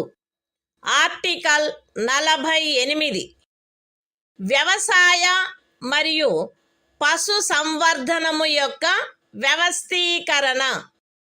రాజ్యము ఆధునిక మరియు శాస్త్రీయ పద్ధతులను అనుసరించి వ్యవసాయమును, పశు సంవర్ధనమును వ్యవస్థీకరించవలెను మరియు ప్రత్యేకించి ఆవుల, దూడల, ఇతర పాడి పశువుల, భారవాహక పశువుల జాతులను పరిరక్షించి మెరుగుపరచుటకును వాటి వధను నిషేధించుటకును రాజ్యము చర్యలను గైగొనవలెను. The Constitution of India, Part 4, Directive Principles of State Policy. Article 48. Organization of Agriculture and Animal Husbandry. The state shall endeavor to organize agriculture and animal husbandry on modern and scientific lines, and shall, in particular, take steps for preserving and improving the breeds and prohibiting the slaughter of cows and calves and other milch and draft cattle.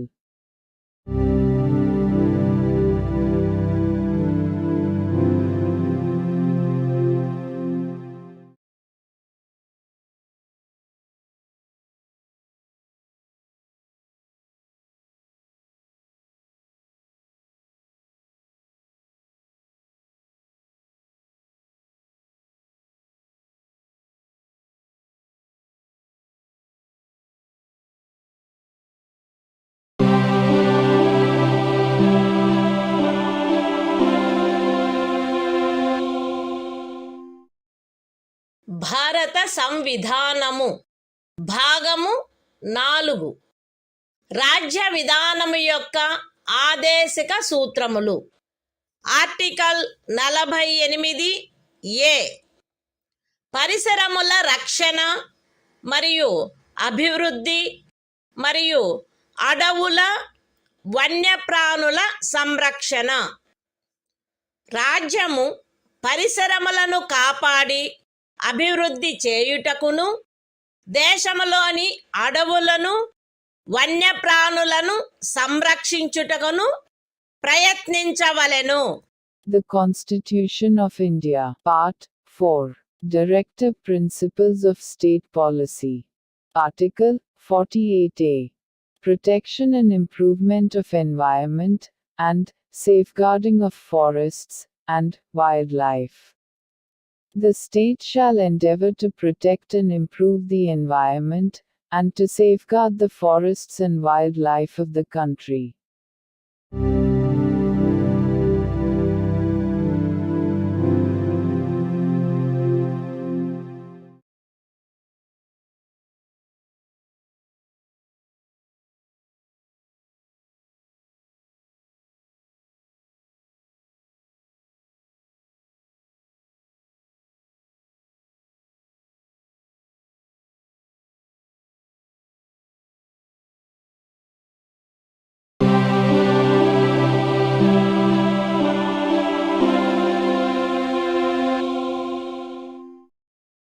భారత సంవిధానము భాగము 4 రాజ్య విధానము యొక్క ఆదేశిక సూత్రములు.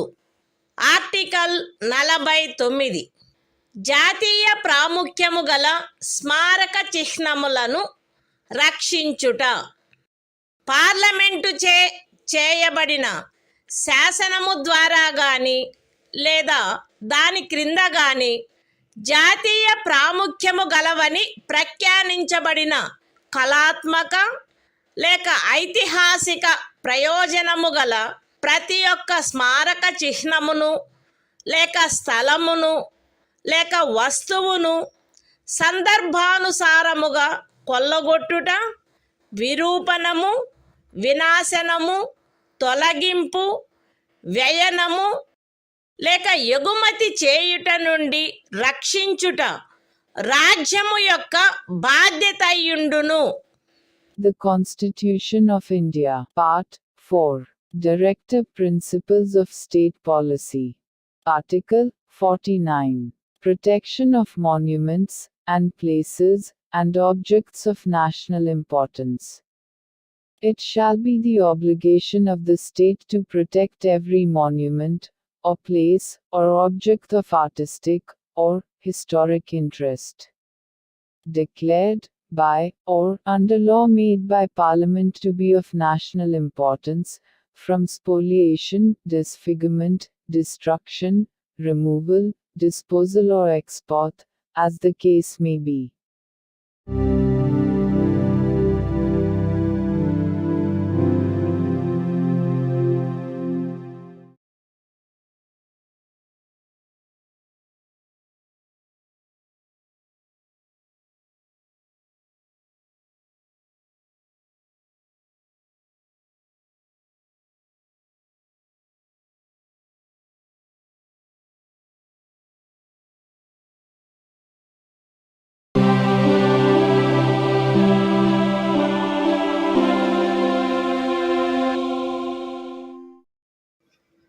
భారత సంవిధానము భాగము 4 రాజ్య విధానము యొక్క ఆదేశిక సూత్రములు.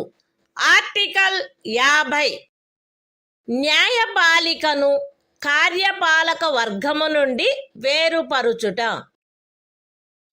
రాజ్యము యొక్క పబ్లిక్ సేవలలో న్యాయపాలికను కార్యపాలక వర్గము నుండి వేరుపరుచుటకు రాజ్యము చర్యలను గైగొనవలెను. The Constitution of India, Part 4, Directive Principles of State Policy. Article 50. Separation of judiciary from executive. The state shall take steps to separate the judiciary from the executive, in the public services of the state.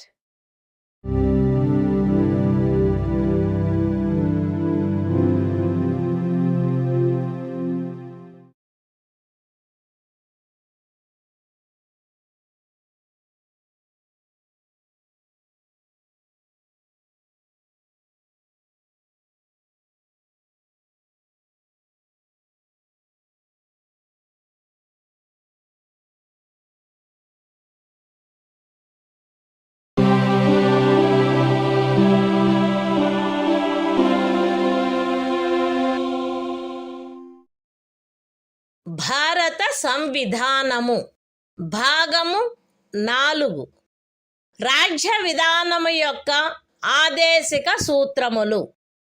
Article 51 అంతర్జాతీయ శాంతి భద్రతలను పెంపొందించుట. రాజ్యము ఈ క్రింది వాటికై ప్రయత్నించవలెను: అంతర్జాతీయ శాంతి భద్రతలను పెంపొందించుట, జాతుల మధ్య న్యాయమైన మరియు గౌరవప్రదమైన సంబంధములను నెలకొల్పుట, సువ్యవస్థిత ప్రజానీకముల పరస్పర వ్యవహారములందు అంతర్జాతీయ శాసనము పట్ల, సంధి బాధ్యతల పట్ల గౌరవమును పెంపొందించుట మరియు అంతర్జాతీయ వివాదముల పరిష్కారము మధ్యవర్తిత్వము ద్వారా జరుగుటను ప్రోత్సహించుట. The Constitution of India, Part 4, Directive Principles of State Policy. Article 51, Promotion of International Peace and Security. The state shall endeavor to a. Promote international peace and security. b. Maintain just and honorable relations between nations. c. Foster respect for international law and treaty obligations in the dealings of organized peoples with one another. And d. Encourage settlement of international disputes by arbitration.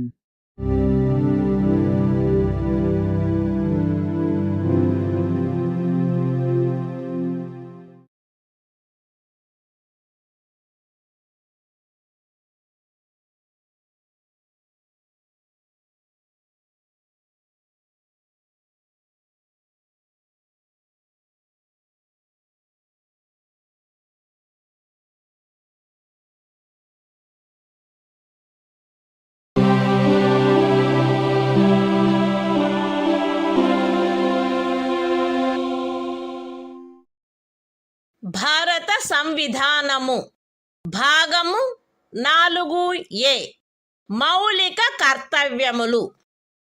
Article 51A ప్రతి భారత పౌరునికి సంవిధానమునకు కట్టుబడి ఉండుట మరియు దాని ఆదర్శములను, సంస్థలను, జాతీయ పతాకమును, జాతీయ గీతమును గౌరవించుట, జాతీయ స్వాతంత్ర పోరాటమునకు స్ఫూర్తినిచ్చిన ఉన్నతాదర్శములను జ్ఞప్తి అందించుకొని వాటిని పాటించుట, భారతదేశ సార్వభౌమతను, ఐక్యతను మరియు అఖండతను సమర్థించి కాపాడుట, దేశమును రక్షించుట మరియు కోరినప్పుడు జాతీయ సేవ చేయుట, భారత ప్రజలందరి మధ్య మత, భాష మరియు ప్రాంతము లేక వర్గ వైవిధ్యముల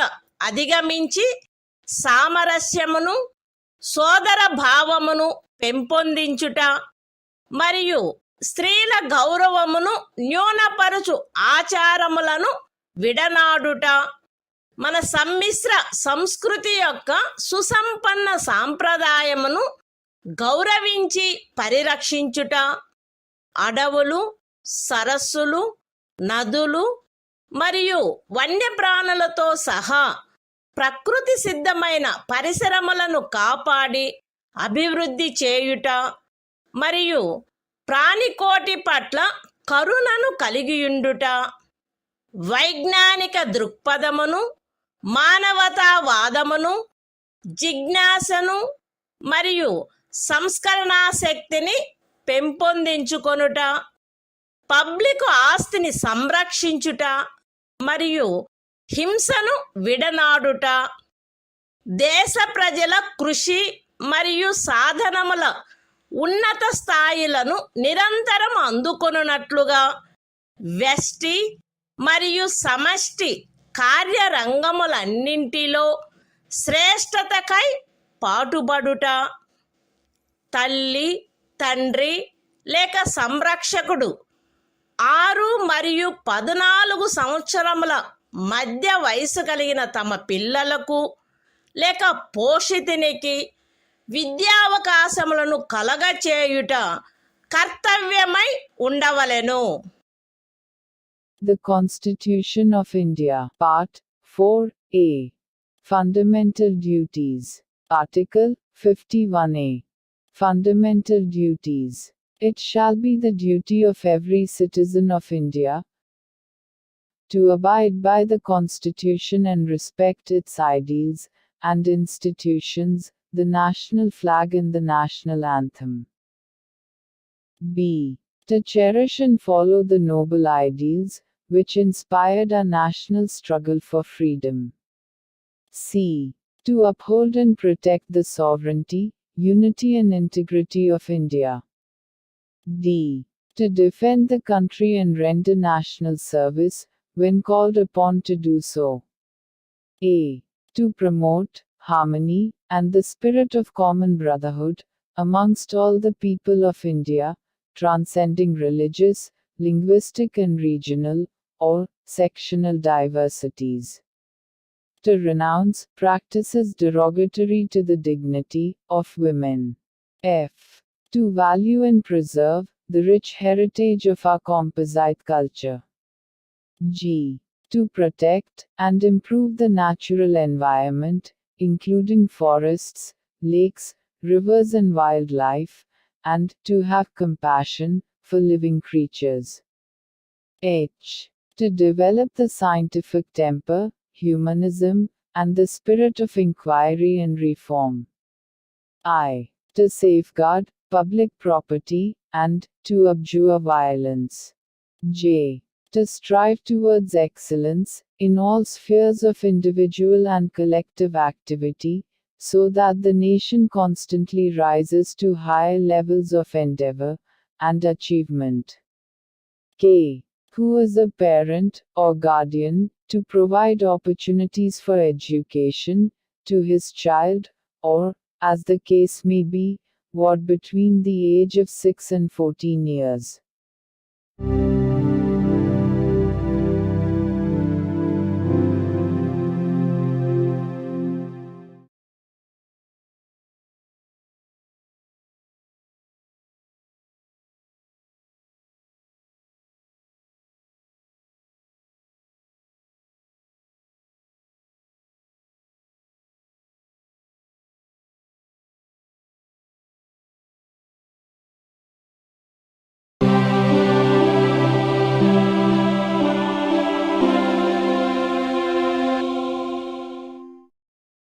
భారత సంవిధానము భాగము 5 సంఘము అధ్యాయం 1 కార్యపాలక వర్గము రాష్ట్రపతి మరియు ఉపరాష్ట్రపతి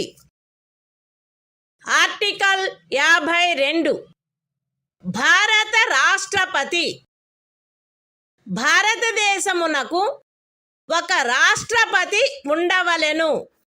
The Constitution of India, Part 5, The Union. Chapter 1. The Executive. The President and Vice President. Article 52. The President of India. There shall be a President of India.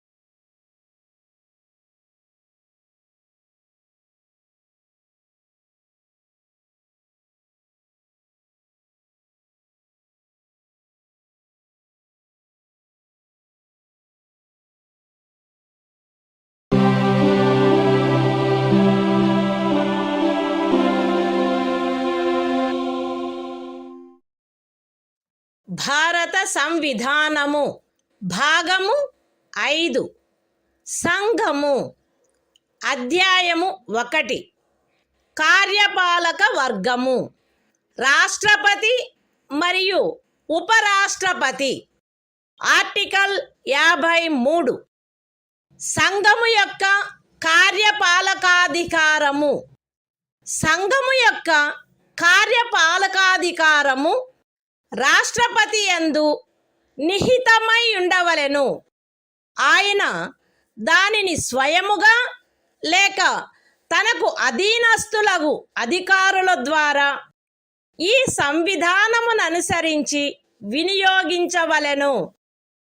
పూర్వగామి నిబంధన యొక్క సాధారణతకు భంగము కలగకుండా సంఘము యొక్క రక్షణ బలములపై సర్వాధిపత్యము రాష్ట్రపతి యందు నిహితమై ఉండవలెను మరియు దాని వినియోగము శాసనము ద్వారా క్రమబద్ధము చేయబడవలెను. ఈ అనుచ్ఛేదములోనిదేదియు అస్తిత్వంలోనున్న ఏదేని శాసనము ద్వారా ఏదేని రాజ్య ప్రభుత్వమునకు గాని ఇతర ప్రాధికారికి గాని ప్రదత్తము చేయబడిన ఏవేని కృత్యములను రాష్ట్రపతికి అంతరణ చేయునిదిగా భావింపబడరాదు. లేక రాష్ట్రపతి మినహా ఇతర ప్రాధికారులకు శాసనము ద్వారా కృత్యములను ప్రదత్తము చేయుట నుండి పార్లమెంటును నివారించదు. The Constitution of India, Part 5, The Union. Chapter 1. The Executive. The President and Vice President. Article 53. Executive Power of the Union. 1. The executive power of the Union shall be vested in the President, and shall be exercised by him, either directly, or through officers, subordinate to him, in accordance with this Constitution. 2.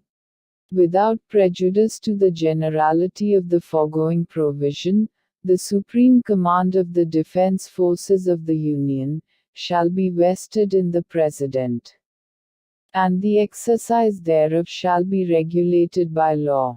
3. Nothing in this article shall be deemed to transfer to the President any functions conferred by any existing law on the government of any state, or other authority, or prevent Parliament from conferring by law functions on authorities other than the President.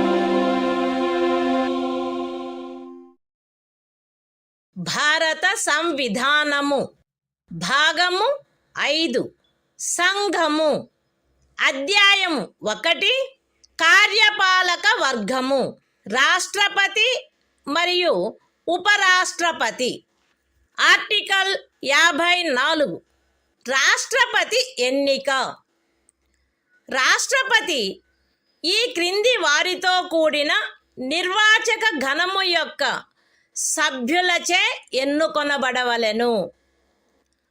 Parliament ఉభయ సదనములోని ఎన్నుకొనబడిన సభ్యులు మరియు రాజ్య శాసన సభలలోని ఎన్నుకొనబడిన సభ్యులు.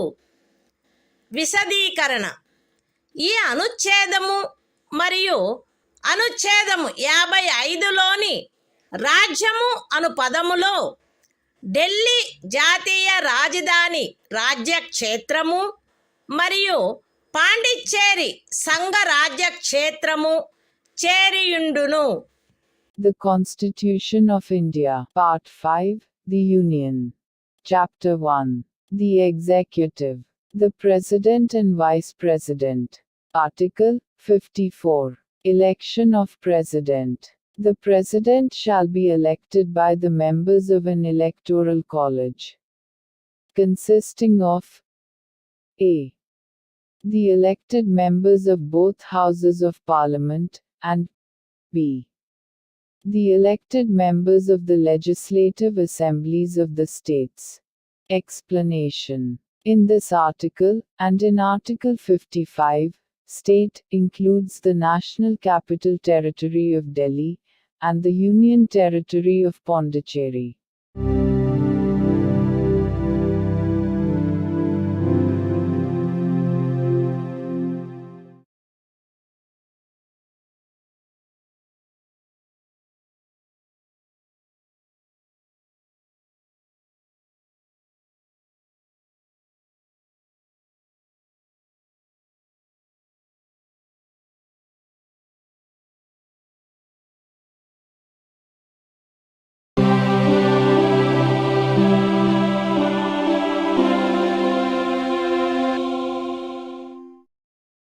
భారత సంవిధానము భాగము 5 సంఘము అధ్యాయము 1 కార్యపాలక వర్గము రాష్ట్రపతి మరియు ఉపరాష్ట్రపతి.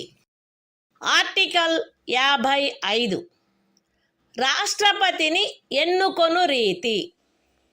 రాష్ట్రపతి యొక్క ఎన్నికలో వివిధ రాజ్యముల ప్రాతినిధ్య ప్రమాణము ఆచరణీయమైనంత మేరకు ఏకరూపముగా ఉండవలెను. రాజ్యముల మధ్య అట్టి ఏకరూపతను చేకూర్చుటకుగాను మరియు మొత్తము రాజ్యములకును సంఘమునకును మధ్య సమత్వమును చేకూర్చుటకుగాను అట్టి ఎన్నికలో పార్లమెంటులోని మరియు ప్రతి రాజ్య శాసనసభలోని ఎన్నుకొనబడిన ప్రతి సభ్యుడు ఇచ్చుటకు హక్కు కలిగియున్న ఓట్ల సంఖ్యను ఈ క్రింది రీతిగా నిర్ధారణ చేయవలెను. ఏ. రాజ్యం యొక్క జనసంఖ్యను ఆ రాజ్య శాసనసభలోని ఎన్నుకొనబడిన మొత్తము సభ్యుల సంఖ్యతో భాగించగా వచ్చు భాగఫలములో 1000 యొక్క గుణిజములు ఎన్నియుండునో అన్ని ఓట్లను రాజ్య శాసనసభకు ఎన్నుకొనబడిన ప్రతి సభ్యుడు కలిగి ఉండవలెను. బి.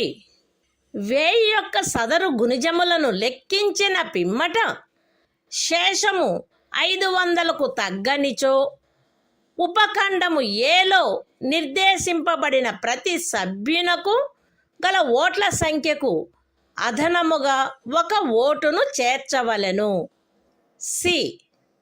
ఉపఖండములు ఏ మరియు బిల క్రింద రాజ్య శాసనసభలోని సభ్యులకు నియతమైన ఓట్ల మొత్తపు సంఖ్యను పార్లమెంటు ఉభయ సదనములో ఎన్నుకొనబడిన సభ్యుల మొత్తము సంఖ్యతో భాగించగా ఏ సంఖ్య వచ్చునో అన్ని ఓట్లను పార్లమెంటు ఉభయ సదనములోని ఎన్నుకోబడిన ప్రతి సభ్యుడు కలిగి ఉండవలెను. సగమునకు మించిన భిన్నమును 1గా పరిగణించవలెను. ఇతర భిన్నములను ఉపేక్షించవలెను. రాష్ట్రపతి ఎన్నిక ఏకల అంతరణీయ ఓటు ద్వారా అనుపాతిక ప్రాతినిధ్య పద్ధతును అనుసరించి జరగవలెను మరియు అట్టి ఎన్నికలో పోలింగు రహస్యపు బ్యాలెట్ పద్ధతిలో జరగవలెను. విశదీకరణ. ఈ అనుచ్ఛేదములో జనసంఖ్య అను పదబంధమునకు కడపటిదియు అందుకు సంబంధించిన అంకెలు ప్రచురింపబడినదియు అగు జనగణనతో అభినిశ్చితమైన జనసంఖ్య అని అర్థము. అయితే ఈ విశదీకరణలో కడపటిదియు అందుకు సంబంధించిన అంకెలు ప్రచురింపబడినట్టిదియు అగు జనగణనకు గల నిర్దేశమును 2026వ సంవత్సరం పిమ్మట చేయబడు మొదటి జనగణనకు సంబంధించిన అంకెలు ప్రచురించబడు వరకు 1971వ సంవత్సరపు జనగణనకు నిర్దేశమైనట్లు అన్వయించుకొనవలెను. The Constitution of India, Part 5, The Union. Chapter 1. The Executive. The President and Vice President. Article 55. Manner of election of President. 1. As far as practicable, there shall be uniformity in the scale of representation of the different states at the election of the President. 2. For the purpose of securing such uniformity among the states, inter se, as well as parity between the states as a whole and the Union, the number of votes, which each elected member of Parliament, and of the Legislative Assembly of each state, is entitled to cast at such election, shall be determined in the following manner. A. Every elected member of the Legislative Assembly of a state shall have as many votes as there are multiples of 1000. In the quotient obtained by dividing the population of the state by the total number of the elected members of the Assembly. B. If, after taking the said multiples of 1000, the remainder is not less than 500, then the vote of each member referred to in subclause A shall be further increased by 1. C. Each elected member of either House of Parliament shall have such number of votes as may be obtained by dividing the total number of votes assigned to the members of the legislative assemblies of the states under subclauses A and B by the total number of the elected members of both houses of Parliament, fractions exceeding 1/2 being counted as one and other fractions being disregarded. 3. The election of the President shall be held in accordance with the system of proportional representation, by means of the single transferable vote, and the voting at such election shall be by secret ballot. Explanation. In this article, the expression population means the population as ascertained at the last preceding census, of which the relevant figures have been published. Provided that the reference in this explanation to the last preceding census, of which the relevant figures have been published shall, until the relevant figures for the first census taken after the year 2026 have been published, be construed as a reference to the 1971 census.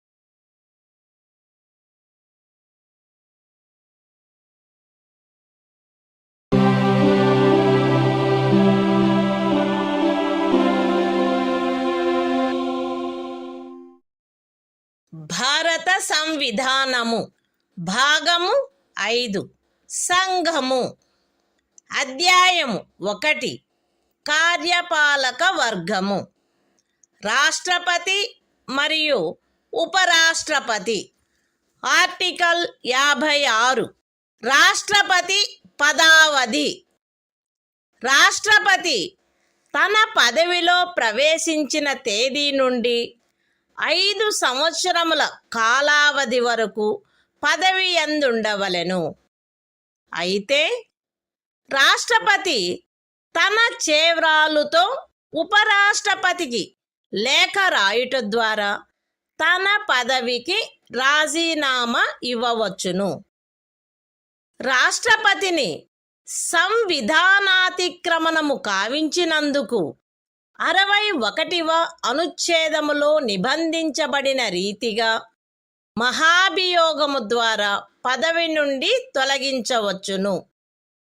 రాష్ట్రపతి తన పదావధి ముగిసినప్పటికీ తన ఉత్తరాధికారి ఆ పదవిలో ప్రవేశించు వరకు పదవిలో కొనసాగవలెను. ఖండము 1 యొక్క వినాయింపులోని ఖండము ఏ క్రింద ఉపరాష్ట్రపతికి పంపబడిన రాజీనామా పత్రమును ఆయన లోక్సభ అధ్యక్షునికి తక్షణమే పంపవలెను. The Constitution of India, Part 5, The Union. Chapter 1. The Executive. The President and Vice President. Article 56. Term of Office of President. 1. The President shall hold office for a term of 5 years, from the date on which he enters upon his office. Provided that a. The President may, by writing under his hand addressed to the Vice President, resign his office. b. The President may, for violation of the Constitution, be removed from office by impeachment in the manner provided in Article 61. c. The President shall, notwithstanding the expiration of his term, continue to hold office, until his successor enters upon his office. 2. Any resignation addressed to the Vice President under Clause A of the proviso to Clause 1 shall forthwith be communicated by him to the Speaker of the House of the People.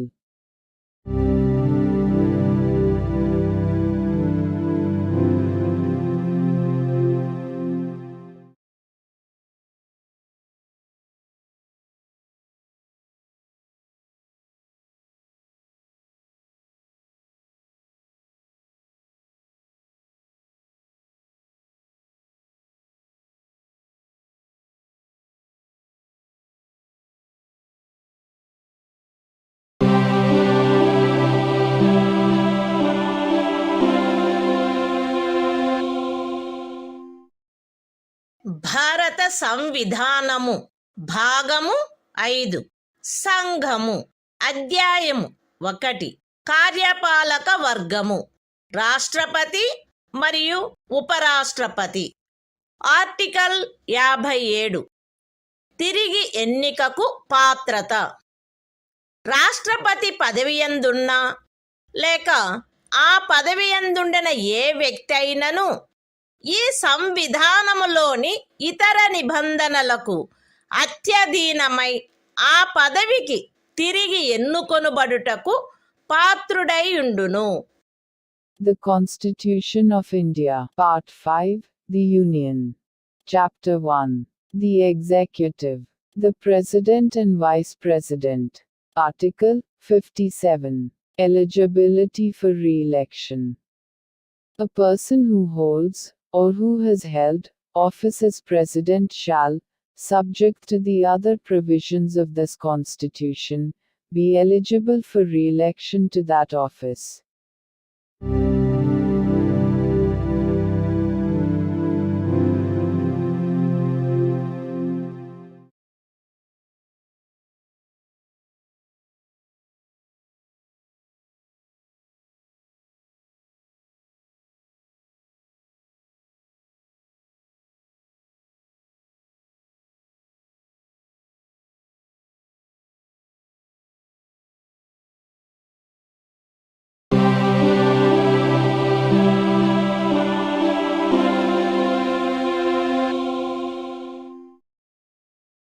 భారత సంవిధానము భాగము 5 సంఘము అధ్యాయము 1 కార్యపాలక వర్గము రాష్ట్రపతి మరియు ఉపరాష్ట్రపతి.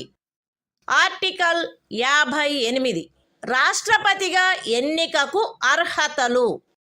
ఏ వ్యక్తి గాని భారతదేశ పౌరుడై ఉన్ననే తప్ప 35 సంవత్సరముల వయస్సు పూర్తి అయిననే తప్ప మరియు లోక్సభ సభ్యుడుగా ఎన్నుకొనబడుటకు అర్హుడై ఉన్ననే తప్ప రాష్ట్రపతిగా ఎన్నుకోబడుటకు పాత్రుడు కాడు. ఏ వ్యక్తి అయినను భారత ప్రభుత్వము క్రింద లేక ఏదేని రాజ్య ప్రభుత్వము క్రింద లేక సదరు ప్రభుత్వములోని దేని యొక్క నియంత్రణకైనను అత్యధీనమై ఉన్న ఏదేని స్థానిక లేక ఇతర ప్రాధికారి క్రింద గాని లాభాయుతమైన ఏదేని పదవి యందున్నచో ఆ వ్యక్తి రాష్ట్రపతిగా ఎన్నుకొనబడుటకు పాత్రుడు కాడు. విశదీకరణ: ఈ అనుచ్ఛేదపు నిమిత్తము ఎవరేని వ్యక్తి సంఘము యొక్క రాష్ట్రపతిగా లేక ఉపరాష్ట్రపతిగా లేక ఏదేని రాజ్యము యొక్క గవర్నరుగా లేక సంఘము యొక్క లేక ఏదేని రాజ్యము యొక్క మంత్రిగానున్న కారణమును బట్టి మాత్రమే లాభాయుతమైన పదవి యందున్నట్లు భావించబడరాదు. The Constitution of India, Part 5, The Union. Chapter 1. The Executive. The President and Vice President. Article 58. Qualifications for election as President. 1. No person shall be eligible for election as President, unless he is a citizen of India, has completed the age of 35 years, and is qualified for election, as a member of the House of the People. 2. A person shall not be eligible for election as President if he holds any office of profit, under the Government of India, or the Government of any state, or under any local or other authority, subject to the control of any of the said governments. Explanation: for the purposes of this article, a person shall not be deemed to hold any office of profit, by reason only that he is the President or Vice President of the Union, or the Governor of any state, or as a minister either for the Union or for any state.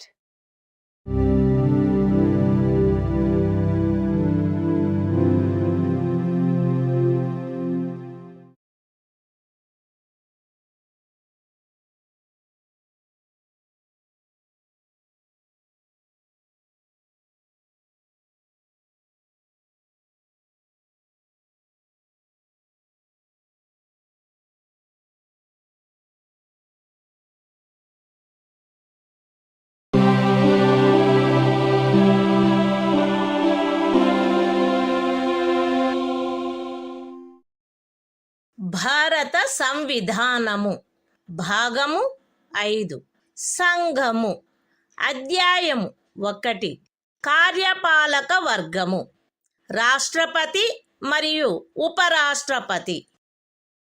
Article 59 రాష్ట్రపతి పదవీ షరతులు. రాష్ట్రపతి parliament యొక్క లేక ఏదేని రాజ్య శాసన మండలి యొక్క ఏ సదనములో గాని సభ్యుడుగా ఉండరాదు, మరియు పార్లమెంటు యొక్క లేక ఏదేని రాజ్య శాసన మండలి యొక్క ఏ సదనములోని సభ్యుడైనను రాష్ట్రపతిగా ఎన్నుకొనబడినచో ఆయన రాష్ట్రపతి పదవిలో ప్రవేశించిన తేదీ నుండి ఆ సదనములోని తన స్థానమును ఖాళీ చేసినట్లు భావించవలెను. రాష్ట్రపతి లాభాయుతమైన ఏదేని ఇతర పదవి యందు ఉండరాదు.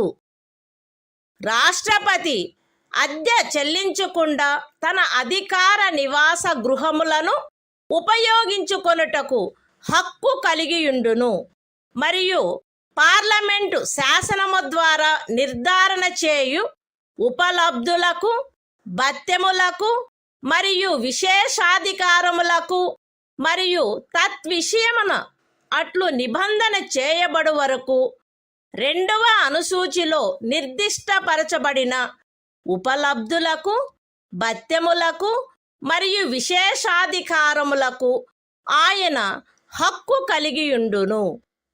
రాష్ట్రపతి యొక్క ఉపలబ్ధులు మరియు భత్యములు ఆయన పదావధిలో తగ్గించబడరాదు. The Constitution of India. Part 5. The Union. Chapter 1. The Executive. The President and Vice President. Article 59. Conditions of President's office. 1. The President shall not be a member of either House of Parliament, or of a House of the Legislature of any state. And, if a member of either House of Parliament or of a House of the Legislature of any state be elected President, he shall be deemed to have vacated his seat in that House, on the date on which he enters upon his office as President. 2. The President shall not hold any other office of profit.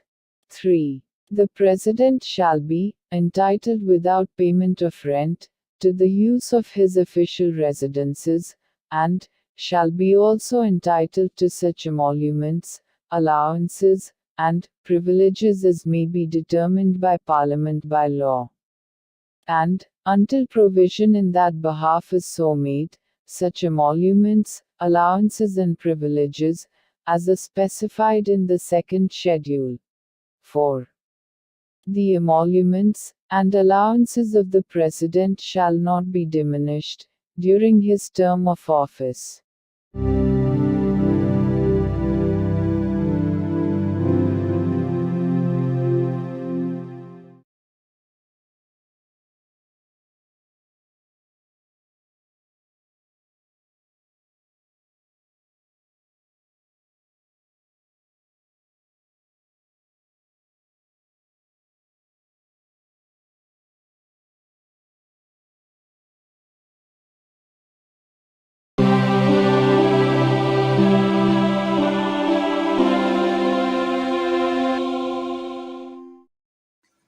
భారత సంవిధానము. భాగము 5.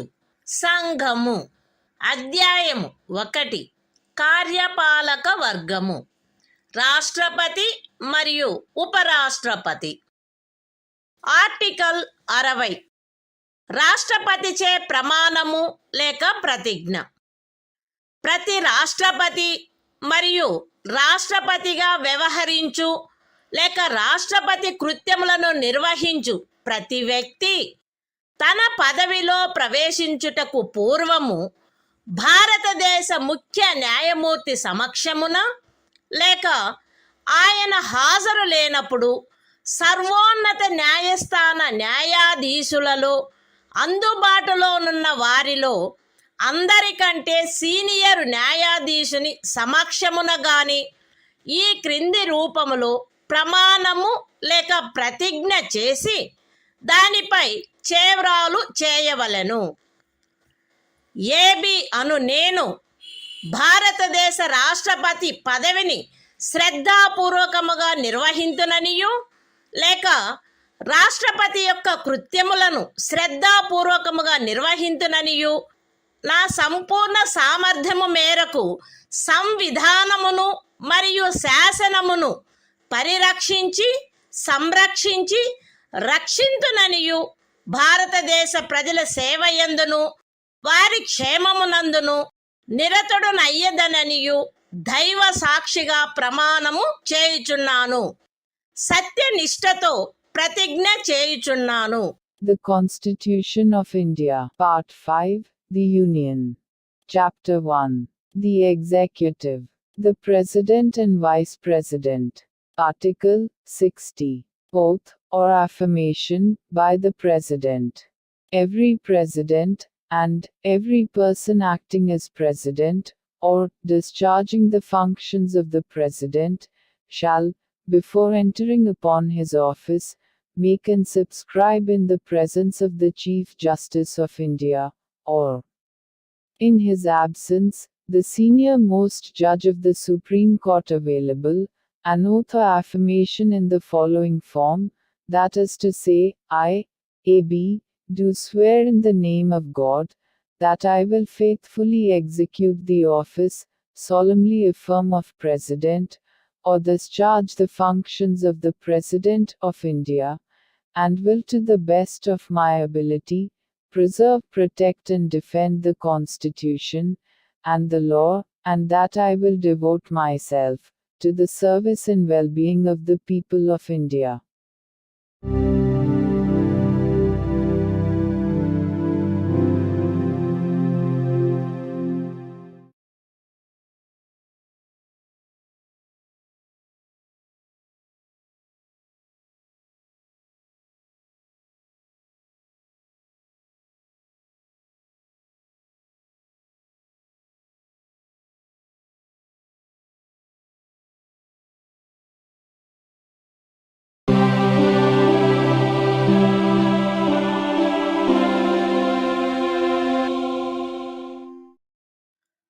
భారత సంవిధానము భాగము 5 సంఘము అధ్యాయము 1 కార్యపాలక వర్గము రాష్ట్రపతి మరియు ఉపరాష్ట్రపతి ఆర్టికల్ 61 రాష్ట్రపతిపై మహాభియోగము తెచ్చుటకు ప్రక్రియ సంవిధానాతిక్రమణము కావించినాడని రాష్ట్రపతిపై మహాభియోగము జరపబడవలసినప్పుడు పార్లమెంటు యొక్క ఏ సదనము చేనైనను ఆరోపణ చేయబడవలెను.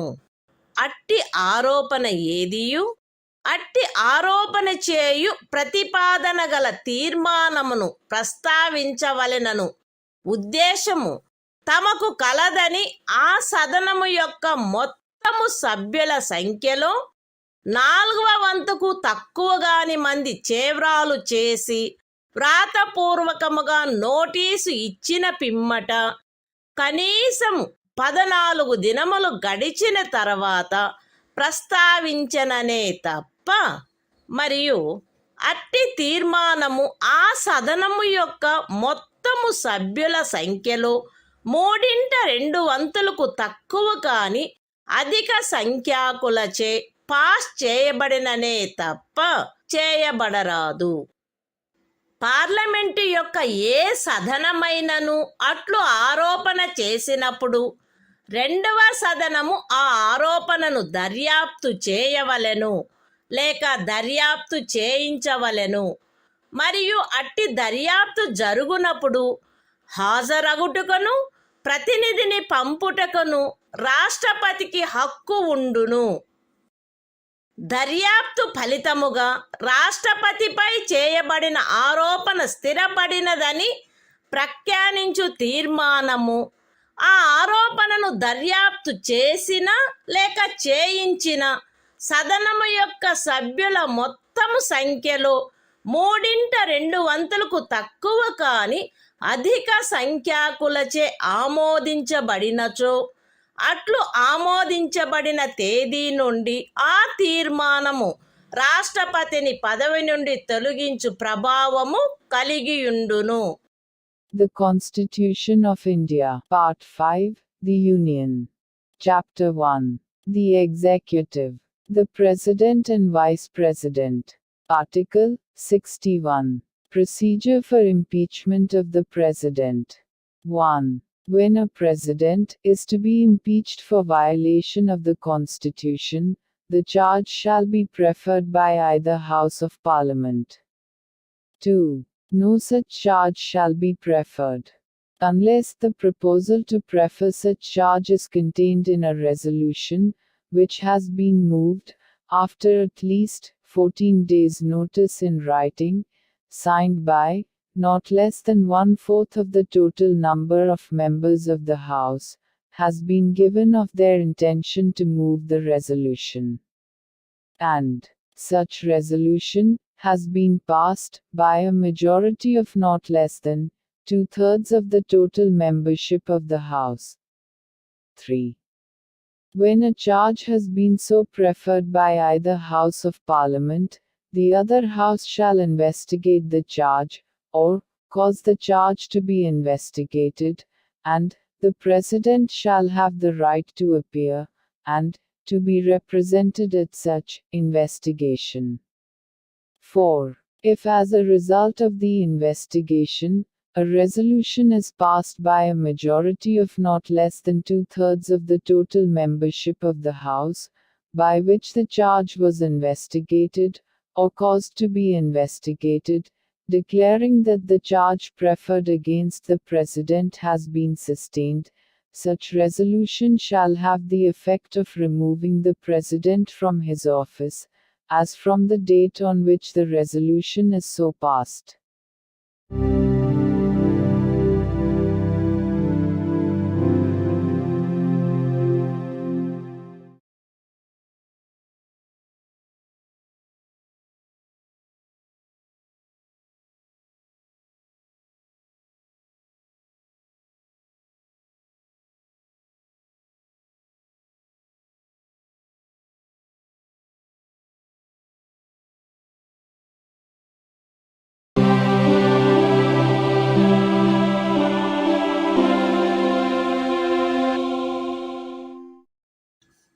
భారత సంవిధానము భాగము 5 సంఘము అధ్యాయము 1 కార్యపాలక వర్గము రాష్ట్రపతి మరియు ఉపరాష్ట్రపతి ఆర్టికల్ 62 రాష్ట్రపతి పదవి ఖాళీ అయినప్పుడు దానిని పూరించుటకు ఎన్నిక జరపవలసిన కాలము మరియు ఆకస్మికముగా ఏర్పడిన ఖాళీని పూరించుటకు ఎన్నుకొనబడు వ్యక్తి యొక్క పదావధి రాష్ట్రపతి యొక్క పదావధి ముగియుటచే ఏర్పడు ఖాళీని పూరించుటకు జరగవలసిన ఎన్నిక ఆ పదావధి ముగియుటకు పూర్వమే పూర్తి చేయబడవలెను.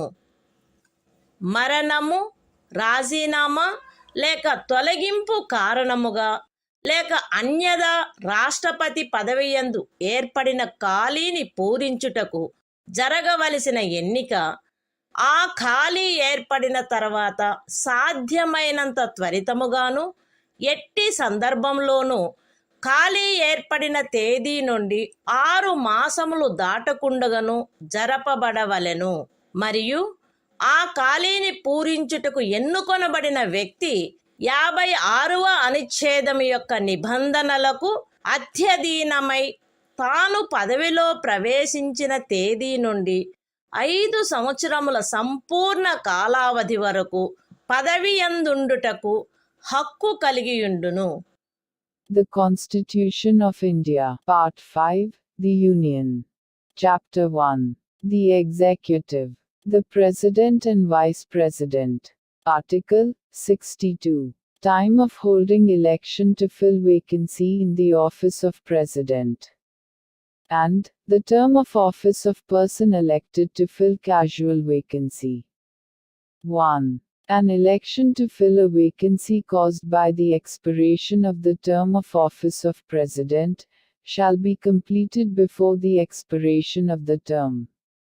2. An election to fill a vacancy in the office of President, occurring by reason of his death, resignation or removal, or otherwise shall be held as soon as possible, after, and in no case later than 6 months from, the date of occurrence of the vacancy. And, the person elected to fill the vacancy shall, subject to the provisions of Article 56, be entitled to hold office for the full term of 5 years, from the date on which he enters upon his office.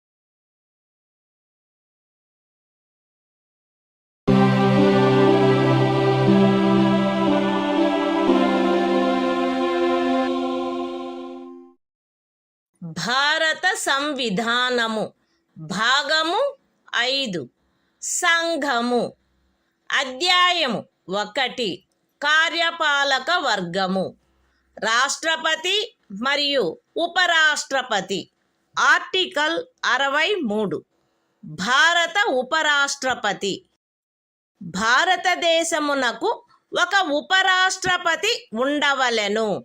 The Constitution of India, Part 5, The Union.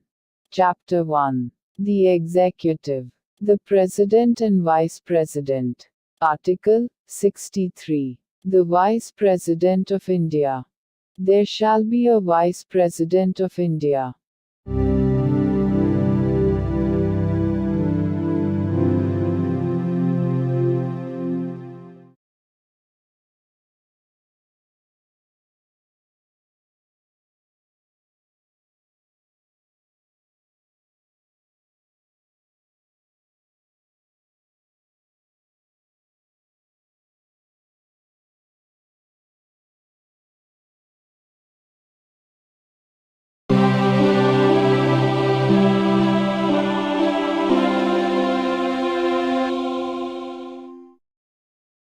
భారత సంవిధానము భాగము 5 సంఘము అధ్యాయము 1 కార్యపాలక వర్గము రాష్ట్రపతి మరియు ఉపరాష్ట్రపతి article 64 ఉపరాష్ట్రపతి పదవి రీత్యా రాజ్యసభకు సభాపతిగా నుండుట ఉపరాష్ట్రపతి పదవి రీత్యా రాజ్యసభకు సభాపతి అయ్యుండును.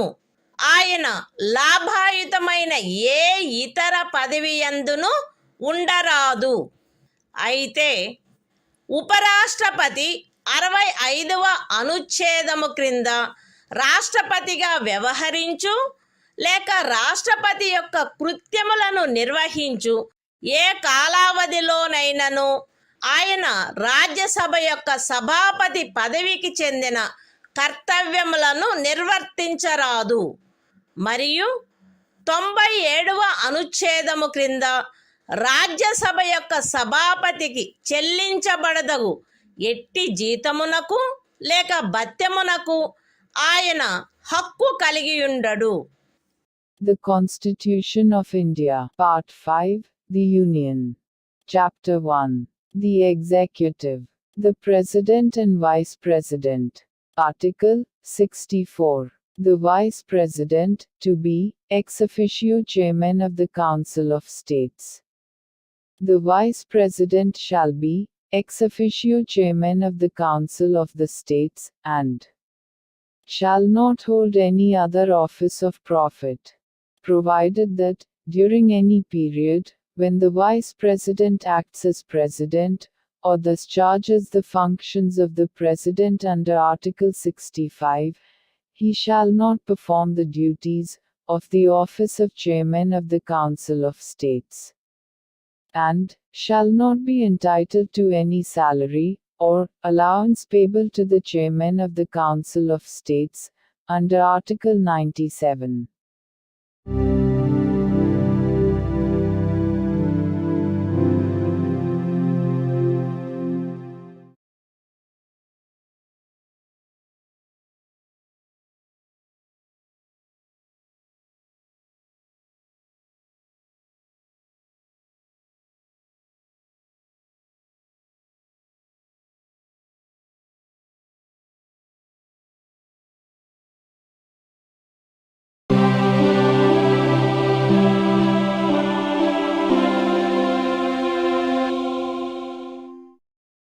భారత సంవిధానము భాగము 5 సంఘము అధ్యాయము 1 కార్యపాలక వర్గము రాష్ట్రపతి మరియు ఉపరాష్ట్రపతి ఆర్టికల్ 65 రాష్ట్రపతి పదవిలో ఆకస్మిక ఖాళీ ఏర్పడినప్పుడు రాష్ట్రపతి హాజరు లేనప్పుడును ఉపరాష్ట్రపతి రాష్ట్రపతిగా వ్యవహరించుట లేక ఆయన కృత్యములను నిర్వహించుట మరణము రాజీనామా లేక తొలగింపు కారణముగా లేక అన్యదా రాష్ట్రపతి పదవిలో ఖాళీ ఏర్పడినప్పుడు అట్టి ఖాళీని పూరించుటకు ఈ అధ్యాయము యొక్క నిబంధనలను అనుసరించి ఎన్నుకొనబడిన కొత్త రాష్ట్రపతి తన పదవిలో ప్రవేశించు తేదీ వరకు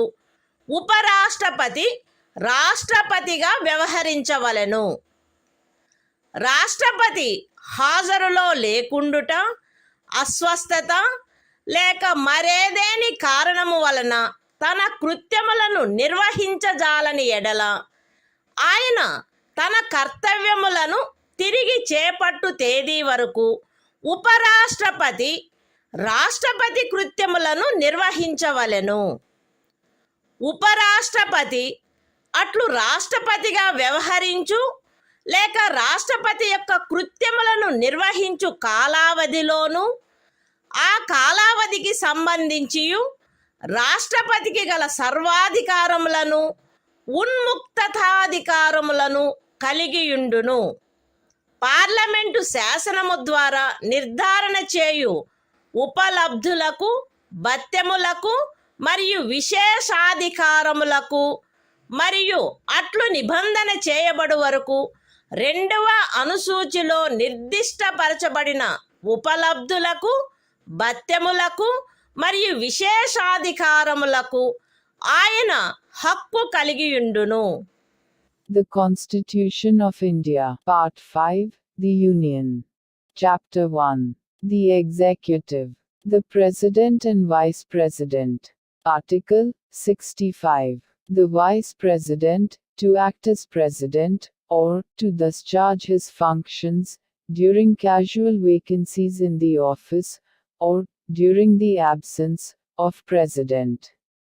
1. In the event of the occurrence of any vacancy in the office of the President, by reason of his death, resignation, or removal, or otherwise, the Vice President shall act as President, until the date on which a new President, elected, in accordance with the provisions of this chapter, to fill such vacancy, enters upon his office. 2. When the President is unable to discharge his functions, owing to absence, illness or any other cause, the Vice President shall discharge his functions, until the date on which the President resumes his duties. 3. The Vice President shall, during, and in respect of, the period while he is so acting as, or discharging the functions of President, have all the powers and immunities of the President, and be entitled to such emoluments, allowances and privileges, as may be determined by Parliament, by law.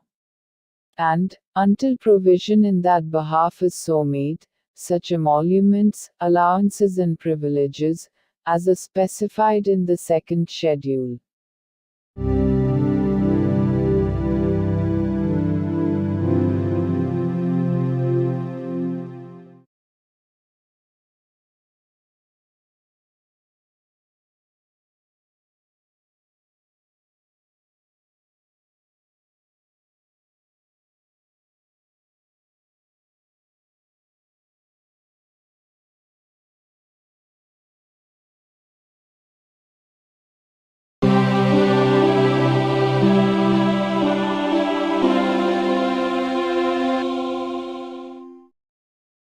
భారత సంవిధానము భాగము 5 సంఘము అధ్యాయము 1 కార్యపాలక వర్గము రాష్ట్రపతి మరియు ఉపరాష్ట్రపతి article 66 ఉపరాష్ట్రపతి ఎన్నిక ఉపరాష్ట్రపతి పార్లమెంటు ఉభయ సదనముల సభ్యులతో కూడిన నిర్వాచక ఘనము యొక్క సభ్యులచే ఏకల అంతరణీయ ఓటు ద్వారా అనుపాతిక ప్రాతినిధ్య పద్ధతిని అనుసరించి ఎన్నుకొనబడవలెను మరియు అట్టి ఎన్నికలలో ఓటింగు రహస్యపు బ్యాలెట్ పద్ధతిని జరగవలెను.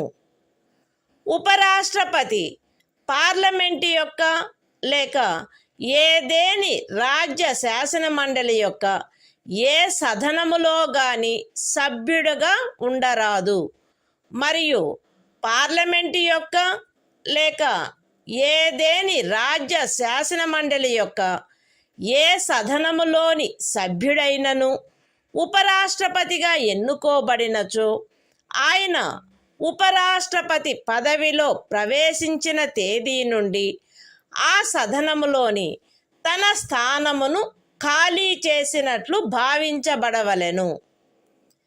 ఏ వ్యక్తి గాని ఆయన భారతదేశ పౌరుడై ఉన్ననే తప్ప ఆయనకు 35 సంవత్సరముల వయస్సు పూర్తి అయిననే తప్ప మరియు ఆయన రాజ్యసభ సభ్యుడుగా ఎన్నుకొనబడుటకు అర్హుడై ఉన్ననే తప్ప ఉపరాష్ట్రపతిగా ఎన్నుకొనబడుటకు పాత్రుడు కాడు. ఏ వ్యక్తి అయినను భారత ప్రభుత్వము క్రింద గాని ఏదేని రాజ్య ప్రభుత్వము కింద గాని సదరు ప్రభుత్వములలో దేని యొక్క నియంత్రణకైనను అధ్యధీనమయ్యున్న ఏదేని స్థానిక లేక ఇతర ప్రాధికారి క్రింద గాని లాభాయుతమైన ఏదేని పదవి ఎందున్నచో ఆ వ్యక్తి ఉపరాష్ట్రపతిగా ఎన్నుకొనబడుటకు పాత్రుడు కాడు.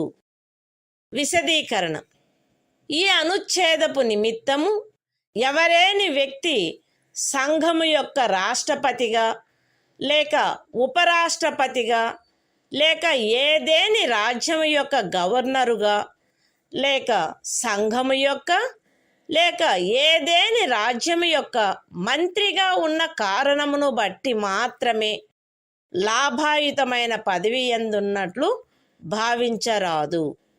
The Constitution of India, Part 5, The Union. Chapter 1. The Executive. The President and Vice President. Article 66. Election of Vice President. 1. The Vice President shall be elected by the members of an electoral college, consisting of the members of both Houses of Parliament, in accordance with the system of proportional representation, by means of the single transferable vote, and the voting at such election shall be by secret ballot. 2. The Vice President shall not be a member of either House of Parliament or of a House of the Legislature of any state. And, if a member of either House of Parliament or of a House of the Legislature of any state be elected Vice President, he shall be deemed to have vacated his seat in that House, on the date on which he enters upon his office, as Vice President. 3. No person shall be eligible for election as Vice President, unless he is a citizen of India. B. Has completed the age of 35 years, and C. Is qualified for election, as a member of the Council of States. 4. A person shall not be eligible for election as Vice President, if he holds any office of profit, under the Government of India, or the Government of any state, or under any local, or other authority, subject to the control of any of the said governments. Explanation. For the purposes of this article, a person shall not be deemed to hold any office of profit, by reason only that he is the President or Vice President of the Union, or the Governor of any state, or is a minister either for the Union, or for any state.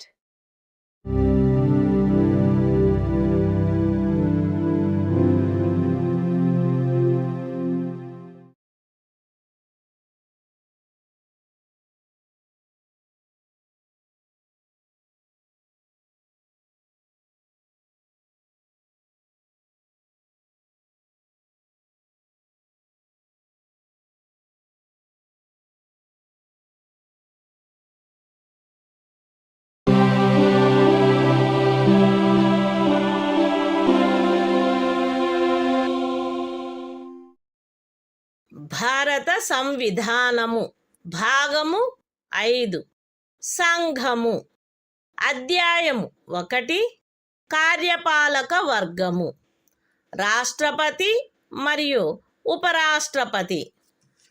Article 67. ఉపరాష్ట్రపతి పదావధి. ఉపరాష్ట్రపతి తన పదవిలో ప్రవేశించిన తేదీ నుండి 5 సంవత్సరముల కాలావధి వరకు పదవియందుండును. అయితే ఉపరాష్ట్రపతి తన చేవ్రాలుతో రాష్ట్రపతికి లేఖ వ్రాయుట ద్వారా తన పదవికి రాజీనామా ఇవ్వవచ్చును. ఉపరాష్ట్రపతి రాజ్యసభలో అప్పుడు సభ్యులుగానున్న వారందరిలో అధిక సంఖ్యాకులచే ఆమోదించబడి లోక్సభచే అంగీకరించబడిన తీర్మానము ద్వారా పదవి నుండి తొలగించబడవచ్చును. కానీ ఈ ఖండము నిమిత్తము తీర్మానమేదియు దానిని ప్రస్తావించవలెనను ఉద్దేశము కలదను నోటీసు ఇచ్చి కనీసము 14 దినములు గడిచిననే తప్ప ప్రస్తావించబడరాదు. ఉపరాష్ట్రపతి తన పదావధి ముగిసినప్పటికీ తన ఉత్తరాధికారి ఆ పదవిలో ప్రవేశించు వరకు పదవిలో కొనసాగవలెను. The Constitution of India, Part 5, The Union. Chapter 1. The Executive. The President and Vice President. Article 67. Term of office of Vice President. The Vice President shall hold office for a term of 5 years from the date on which he enters upon his office, provided that a. A Vice President may, by writing under his hand addressed to the President, resign his office. b. A Vice President may be removed from his office by a resolution of the Council of States, passed by a majority of all the then members of the Council and agreed to by the House of the People. But no resolution for the purpose of this clause shall be moved, unless at least 14 days' notice has been given of the intention to move the resolution. c. A Vice President shall, notwithstanding the expiration of his term, continue to hold office until his successor enters upon his office.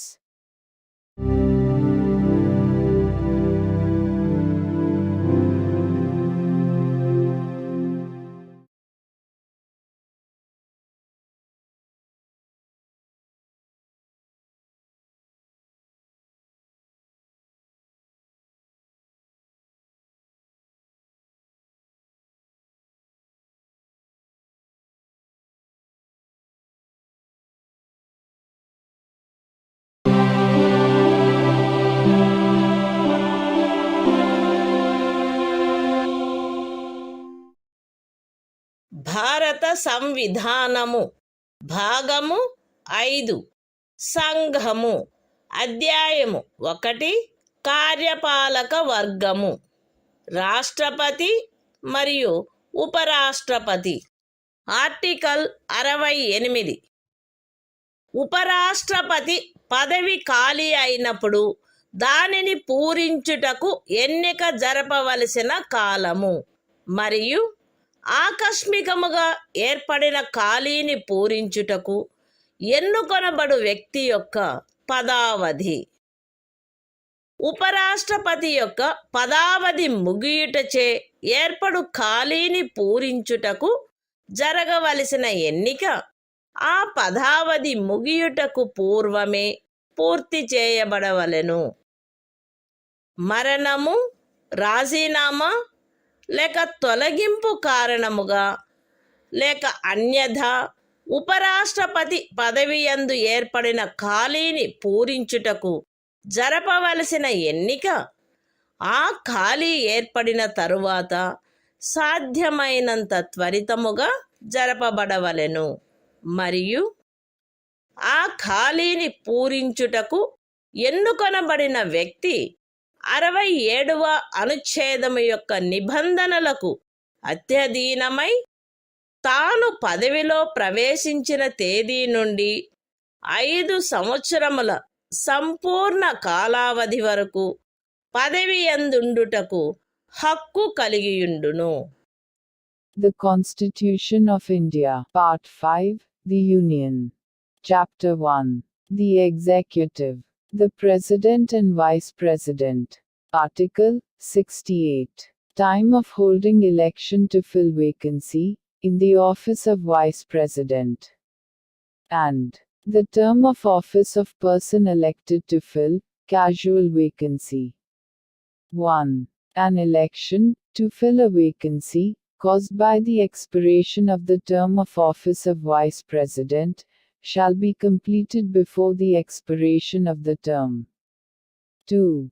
An election, to fill a vacancy, in the office of Vice President, occurring by reason of his death, resignation or removal, or otherwise shall be, held as soon as possible after the occurrence of the vacancy.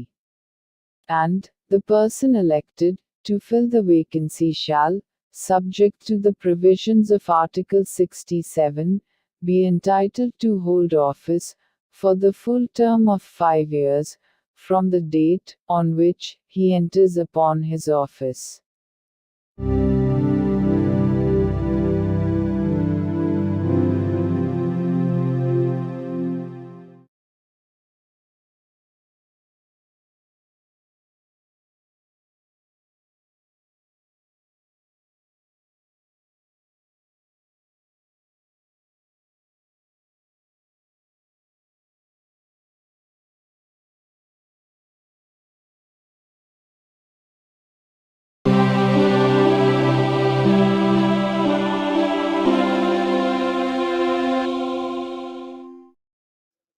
భారత సంవిధానము భాగము 5 సంఘము అధ్యాయము 1 కార్యపాలక వర్గము రాష్ట్రపతి మరియు ఉపరాష్ట్రపతి.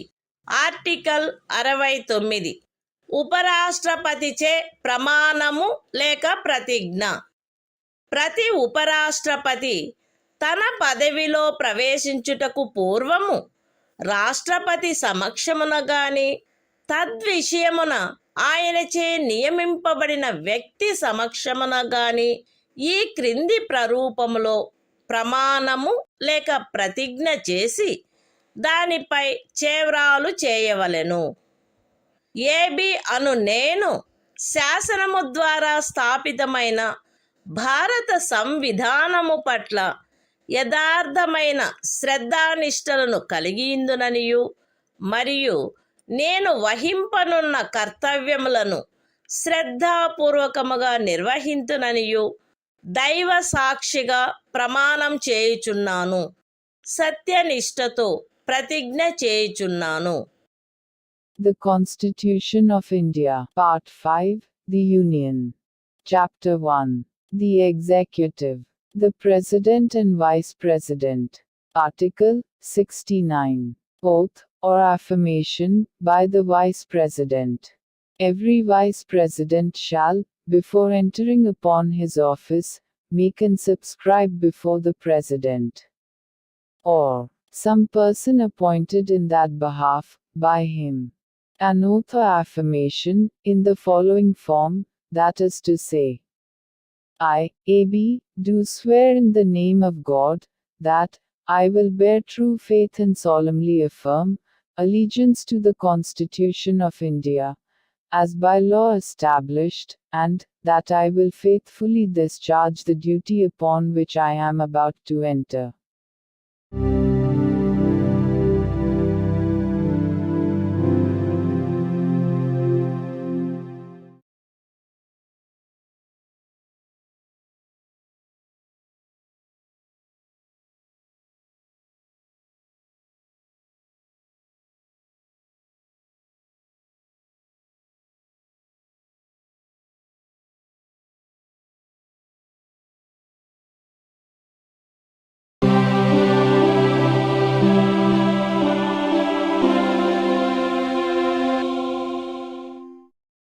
భారత సంవిధానము భాగము 5 సంఘము అధ్యాయము 1 కార్యపాలక వర్గము రాష్ట్రపతి మరియు ఉపరాష్ట్రపతి. ఆర్టికల్ 70 ఇతర యాదృచ్ఛిక పరిస్థితులలో రాష్ట్రపతి యొక్క కృత్యములు. ఈ అధ్యాయములో నిబంధించబడని ఎట్టి యాదృచ్ఛిక పరిస్థితిలోనైనను రాష్ట్రపతి యొక్క కృత్యములను నిర్వహించుటకు పార్లమెంటు తాను సబబని తలచు నిబంధన చేయవచ్చును. The Constitution of India, Part 5, The Union. Chapter 1. The Executive. The President and Vice President. Article 70. Discharge of President's functions in other contingencies. Parliament may make such provision, as it thinks fit, for the discharge of the functions of the President, in any contingency, not provided for in this chapter.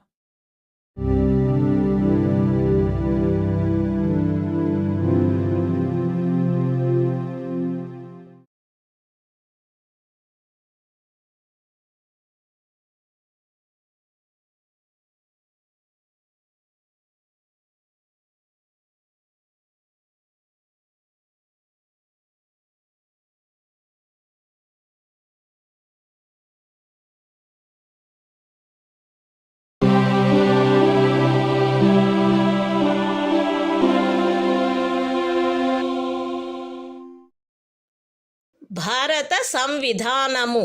భాగము 5. సంఘము. అధ్యాయము 1.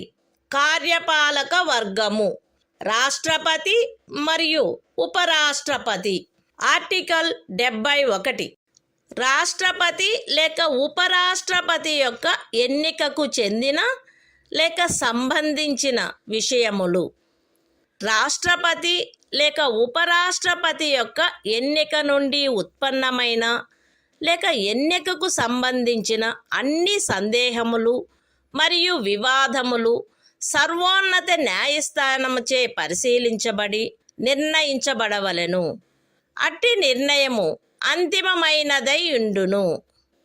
రాష్ట్రపతిగా లేక ఉపరాష్ట్రపతిగా ఒక వ్యక్తి యొక్క ఎన్నిక చెల్లదని సర్వోన్నత న్యాయస్థానము ప్రఖ్యానించినచో సర్వోన్నత న్యాయస్థానము ఆ నిర్ణయము చేసిన తేదీన గాని అంతకు పూర్వము గాని సందర్భానుసారముగా రాష్ట్రపతి పదవికి లేక ఉపరాష్ట్రపతి పదవికి చెందిన అధికారములను వినియోగించుటలోను కర్తవ్యములు నిర్వహించుటలోను ఆయనచే చేయబడిన కార్యములు ఆ ప్రఖ్యానము కారణముగా అమాన్యమునర్చబడరాదు.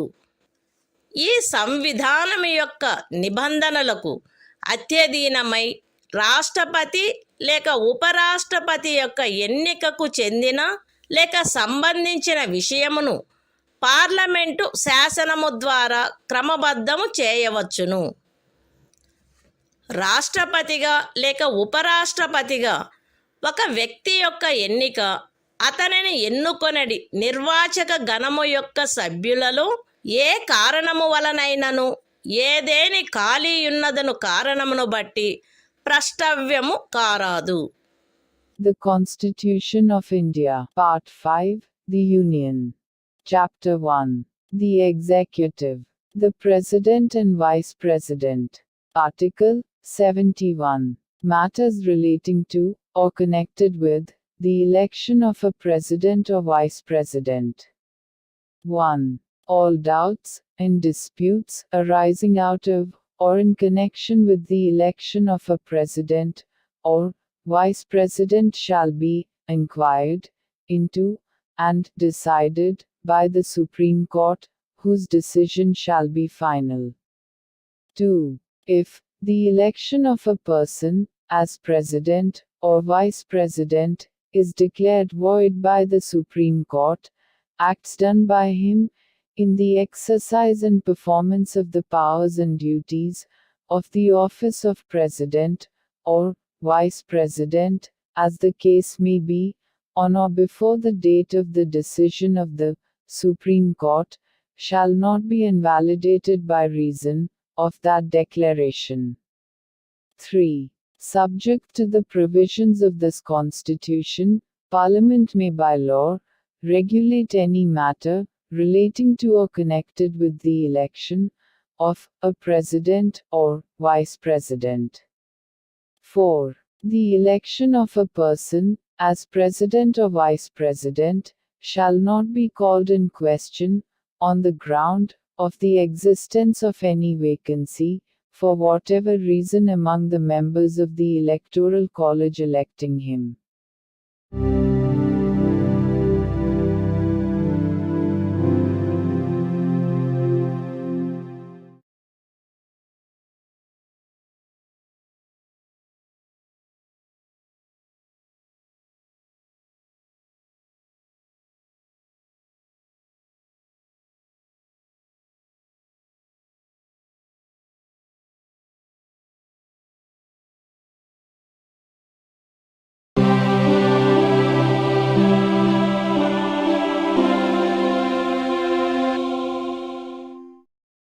భారత సంవిధానము భాగము 5 సంఘము అధ్యాయము 1 కార్యపాలక వర్గము రాష్ట్రపతి మరియు ఉపరాష్ట్రపతి ఆర్టికల్ 72 కొన్ని సందర్భములలో క్షమాపణలు మొదలైన వాటిని మంజూరు చేయుటకు మరియు దండనోత్తర్వును సస్పెండ్ చేయుటకు పరిహరించుటకు లేక లఘూకరించుటకు రాష్ట్రపతి యొక్క అధికారము. రాష్ట్రపతి ఈ క్రింది సందర్భములలో నేర నిర్ణీతుడైన వ్యక్తికి క్షమాపణలను, తాత్కాలిక నిలుపుదలను, వాయిదాలను లేక పరిహరణలను మంజూరు చేయుటకు లేక ఆ వ్యక్తిపై విధించబడిన దండనోత్తర్వును సస్పెండ్ చేయుటకు, పరిహరించుటకు లేక లఘూకరించుటకు అధికారము కలిగియుండును. శిక్ష లేక దండనోత్తరువు సైనిక న్యాయస్థానముచే విధించబడిన అన్ని సందర్భములలో సంఘము యొక్క కార్యపాలనాధికారంలో చేరియున్న విషయమునకు సంబంధించిన ఏదేని శాసనమునకు విరుద్ధమగు అపరాధమునకై శిక్ష లేక దండనోత్తరు విధించబడిన అన్ని సందర్భములలో దండనోత్తరు మరణ దండనోత్తరు అయిన అన్ని సందర్భములలో ఏదేని సైనిక న్యాయస్థానముచే ఇవ్వబడిన దండనోత్తరువును సస్పెండ్ చేయుటకు, పరిహరించుటకు లేక లఘూకరించుటకు సంఘమునకు చెందిన సాయుధ బలముల యొక్క ఎవరేని అధికారికి శాసనము ద్వారా ప్రదత్తము చేయబడిన అధికారమునకు ఖండము 1 యొక్క ఉపఖండము ఏలో ఉన్నదేదియు భంగము కలిగించదు. మరణ దండనోత్తరువును సస్పెండ్ చేయుటకు, పరిహరించుటకు లేక లఘూకరించుటకు తత్సమయమున అమలులోనున్న ఏదేని శాసనము క్రింద ఒక రాజ్య గవర్నరుచే వినియోగించబడదగు అధికారమునకు ఖండము 1 యొక్క ఉపఖండము సిలో ఉన్నదేదియు భంగము కలిగించదు. The Constitution of India, Part 5, The Union. Chapter 1. The Executive. The President and Vice President. Article 72. Power of President to grant pardons, etc. and to suspend, remit, or commute sentences in certain cases. 1. The President shall have the power to grant pardons, reprieves, respites, or remissions of punishment, or to suspend, remit, or commute the sentence of any person convicted of any offense, in all cases where the punishment or sentence is by a court-martial. B. In all cases where the punishment or sentence is for an offense against any law relating to a matter to which the executive power of the Union extends. C. In all cases where the sentence is a sentence of death. 2. Nothing in subclause A of clause 1 shall affect the power conferred by law on any officer of the armed forces of the Union to suspend, remit, or commute a sentence passed by a court-martial. 3. Nothing in subclause C of clause 1 shall affect the power to suspend, remit, or commute a sentence of death exercisable by the governor of a state under any law for the time being in force.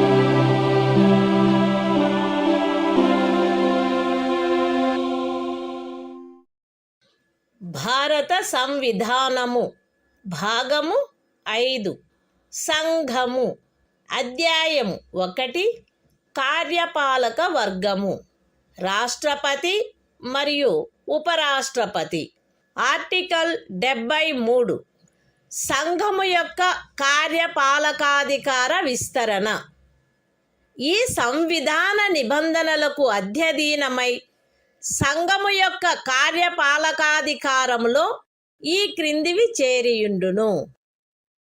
ఏ విషయములను గురించి శాసనములను చేయుటకు parliament అధికారము గలదో ఆ విషయములు మరియు ఏదేని సంధి లేక ఖరారును బట్టి భారత ప్రభుత్వముచే వినియోగించబడదగు హక్కుల యొక్క ప్రాధికారము యొక్క మరియు అధికారిత యొక్క వినియోగము.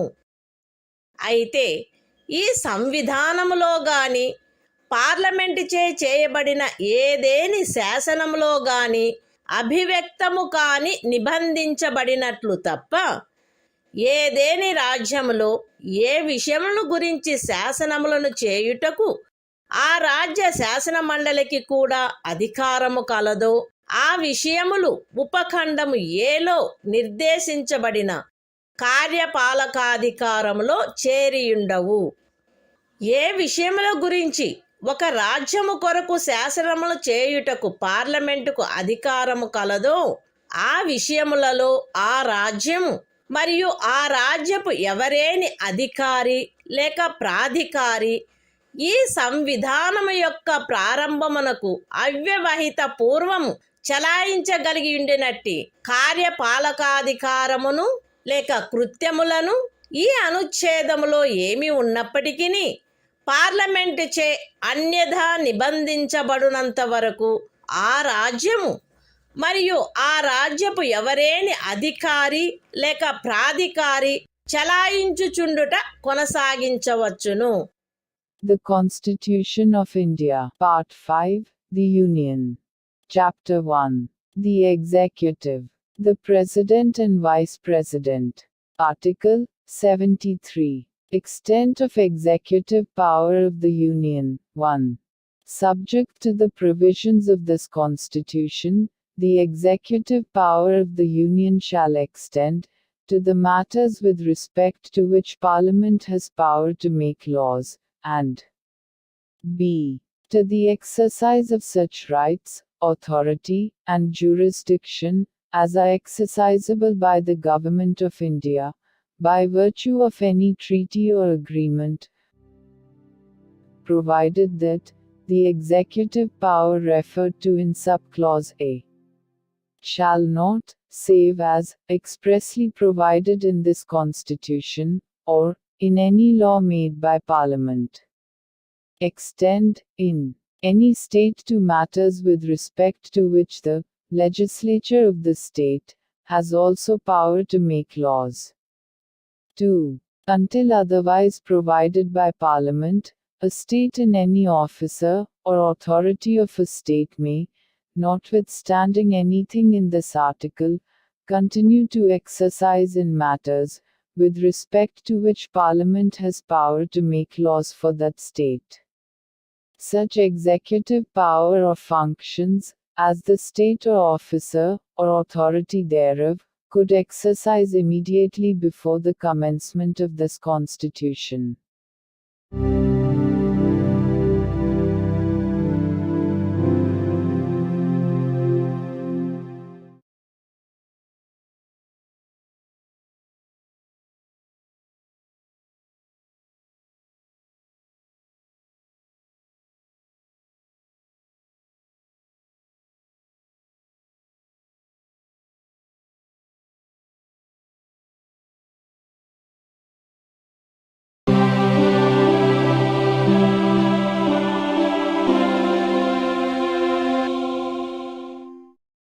భారత సంవిధానము భాగము 5 సంఘము అధ్యాయము 1 కార్యపాలక వర్గము మంత్రి పరిషత్తు ఆర్టికల్ 74 రాష్ట్రపతికి సహాయపడుటకును సలహానిచ్చుటకును మంత్రి పరిషత్తు రాష్ట్రపతికి సహాయపడుటకును సలహానిచ్చుటకును ప్రధానమంత్రి ఆధిపత్యమున ఒక మంత్రి పరిషత్తు ఉండవలెను.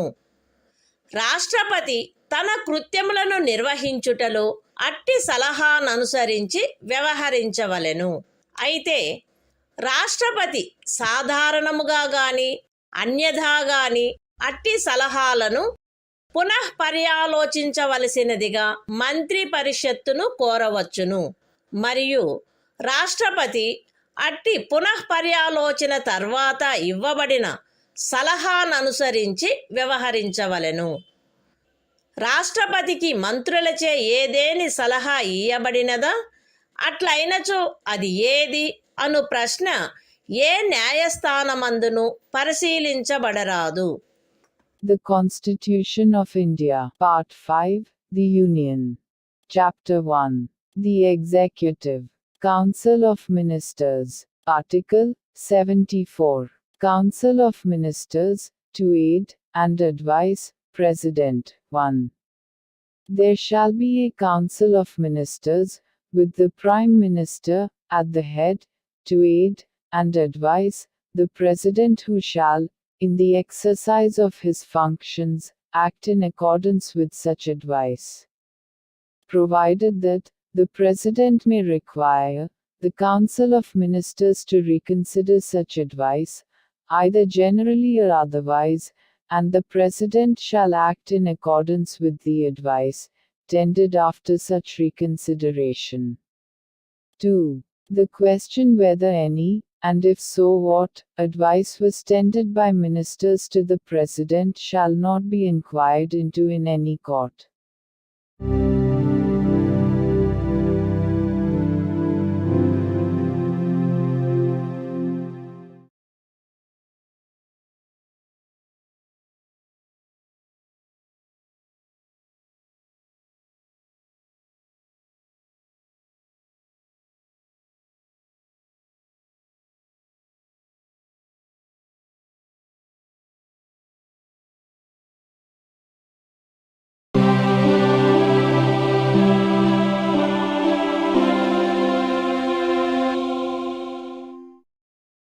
భారత సంవిధానము భాగము 5 సంఘము అధ్యాయము 1 కార్యపాలక వర్గము మంత్రి పరిషత్తు ఆర్టికల్ 75 మంత్రులను గూర్చిన ఇతర నిబంధనలు ప్రధానమంత్రి రాష్ట్రపతిచే నియమించబడవలెను. ఇతర మంత్రులు ప్రధానమంత్రి సలహాపై రాష్ట్రపతిచే నియమించబడవలెను. మంత్రి పరిషత్తులో ప్రధానమంత్రితో సహా మొత్తము మంత్రుల సంఖ్య లోక్సభలోని మొత్తము సభ్యుల సంఖ్యలో 15% మించరాదు. 10వ అనుసూచి యొక్క 2వ పేరా క్రింద పార్లమెంటు ఉభయ సదనములలోని ఏదేని రాజకీయ పార్టీకి చెందియుండి ఆ సదనము యొక్క సభ్యునిగా ఉండుటకు నిరర్హుడైన ఒక సభ్యుడు అతని అనర్హత ప్రారంభపు తేదీ నుండి అట్టి సభ్యునిగా అతని పదవీ కాలావధి ముగియునంత వరకు లేదా అతను అట్టి కాలావధి ముగియకముందే పార్లమెంటు ఉభయ సదనములలో ఏ సదనము యొక్క ఏదేని ఎన్నికకు పోటీ చేసి ఎన్నికైనట్లుగా ప్రఖ్యానింపబడు తేదీ వరకు, వీటిలో ఏది ముందుగా వచ్చునో అంతవరకు ఖండము 1 క్రింద మంత్రిగా నియోజితుడగుటకు కూడా నిరర్హుడగును. మంత్రులు రాష్ట్రపతి అభీష్టముండునంత వరకు పదవి యందుందురు. మంత్రి పరిషత్తు లోక్సభకు సమిష్టిగా ఉత్తరదాయి అయి ఉండును. ఒక మంత్రి తన పదవిలో ప్రవేశించుటకు పూర్వము పదవి యొక్క రహస్య గోపనమును గూర్చిన ప్రమాణములను 3వ అనుసూచిలో అందు నిమిత్తమై పొందుపరిచియున్న ప్రరూపములను అనుసరించి రాష్ట్రపతి అతనిచే చేయించవలెను. పార్లమెంటు యొక్క ఏ సదనములో గాని వరుసగా 6 మాసముల కాలావధి వరకు సభ్యుడిగా లేని మంత్రి ఆ కాలావధి ముగియగానే మంత్రి పదవిని కోల్పోవును. మంత్రుల జీతములు భత్యములు పార్లమెంటు ఆయా సమయములందు శాసనము ద్వారా నిర్ధారణ చేయునట్టువై యుండును. పార్లమెంటు అట్లు నిర్ధారణ చేయ వరకు అవి 2వ అనుసూచిలో నిర్దిష్టపరచబడినట్లు ఉండును. The Constitution of India, Part 5, The Union. Chapter 1. The Executive. Council of Ministers. Article 75.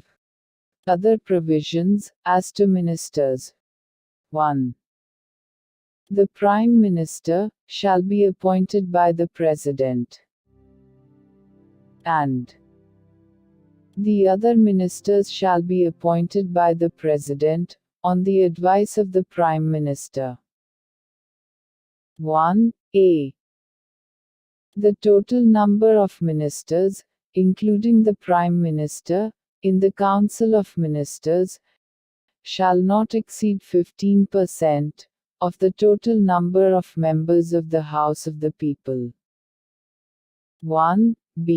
A member of either House of Parliament, belonging to any political party, who is disqualified for being a member of that House, under paragraph 2 of the 10th schedule, shall also be disqualified to be appointed as a minister under clause 1. For duration of the period commencing from the date of his disqualification, till the date on which the term of his office as such member would expire, or, where he contests any election to either House of Parliament before the expiry of such period, till the date on which he is declared elected, whichever is earlier. 2. The ministers shall hold office during the pleasure of the President. 3. The Council of Ministers shall be collectively responsible to the House of the People. 4. Before a minister enters upon his office, the President shall administer to him the oaths of office and of secrecy according to the forms set out for the purpose in the 3rd schedule. 5. A minister, who, for any period of 6 consecutive months, is not a member of either House of Parliament, shall at the expiration of that period, cease to be a minister. 6. The salaries and allowances of ministers shall be such as Parliament may from time to time by law determine, and, until Parliament so determines, shall be as specified in the 2nd schedule.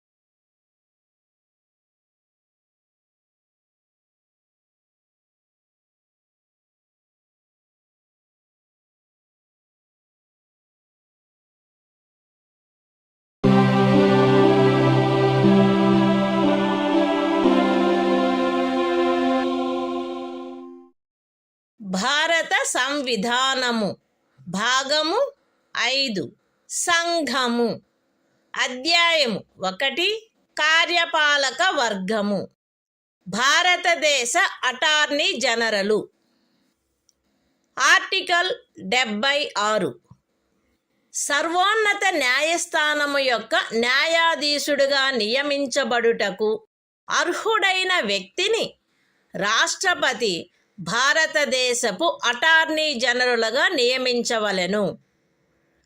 ఆయా సమయములందు శాసనిక విషయములలో రాష్ట్రపతిచే తనకు నిర్దేశించబడు వాటిపై భారత ప్రభుత్వమునకు సలహానిచ్చుటయు, రాష్ట్రపతిచే తనకు అప్పగించబడు శాసనిక స్వభావము గల ఇతర కర్తవ్యములను నిర్వర్తించుటయు ఈ సంవిధానము ద్వారా గాని దాని క్రింద గాని తత్సమయమున అమలులోనున్న ఏదేని ఇతర శాసనము ద్వారా గాని దాని క్రింద గాని తనకు ప్రదత్తము చేయబడిన కృత్యములను నిర్వహించుటయు అటార్నీ జనరల్ యొక్క కర్తవ్యమై ఉండును.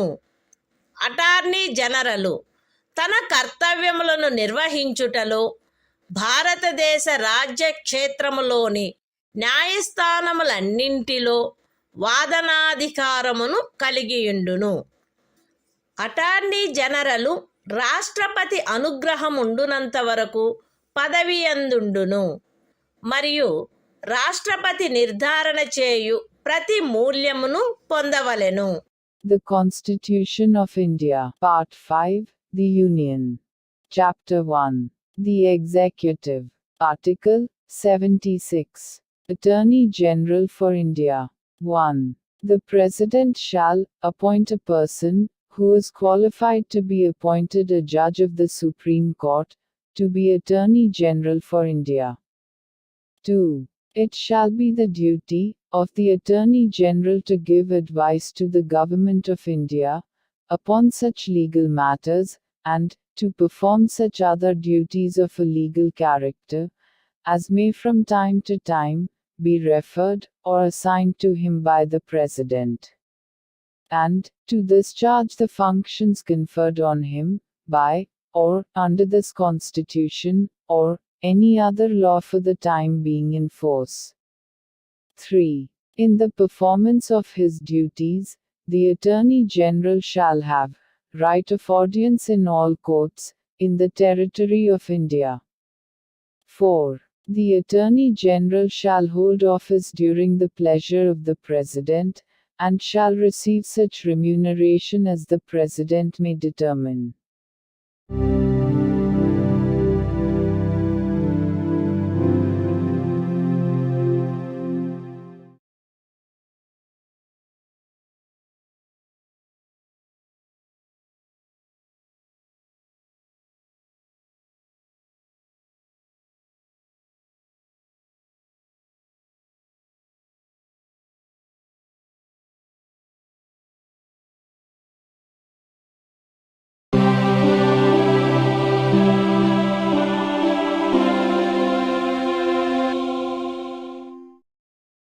భారత సంవిధానము భాగము 5 సంఘము అధ్యాయం 1 కార్యపాలక వర్గము ప్రభుత్వము యొక్క కార్యకలాప నిర్వహణ ఆర్టికల్ 77 భారత ప్రభుత్వమునకు చెందిన కార్యపాలక చర్యాంతయు రాష్ట్రపతి పేర తీసుకొనబడినట్లు అభివ్యక్తపరచబడవలెను.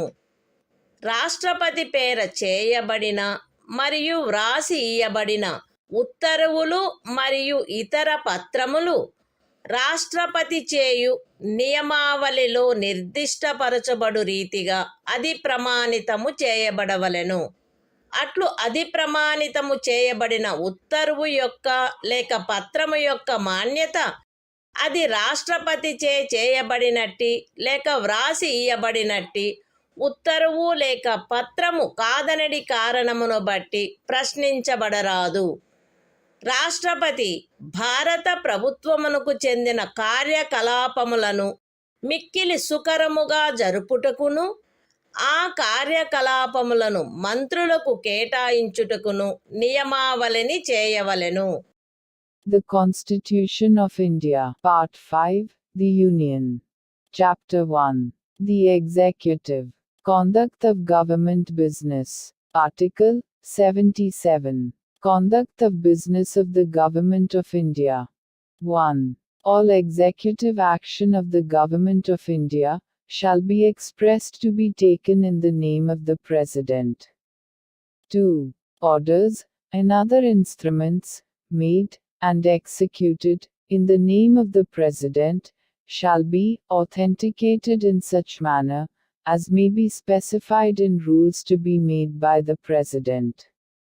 And the validity of an order or instrument which is so authenticated shall not be called in question on the ground that it is not an order or instrument made or executed by the President. 3. The President shall make rules for the more convenient transaction of the business of the Government of India, and for the allocation among ministers of the said business.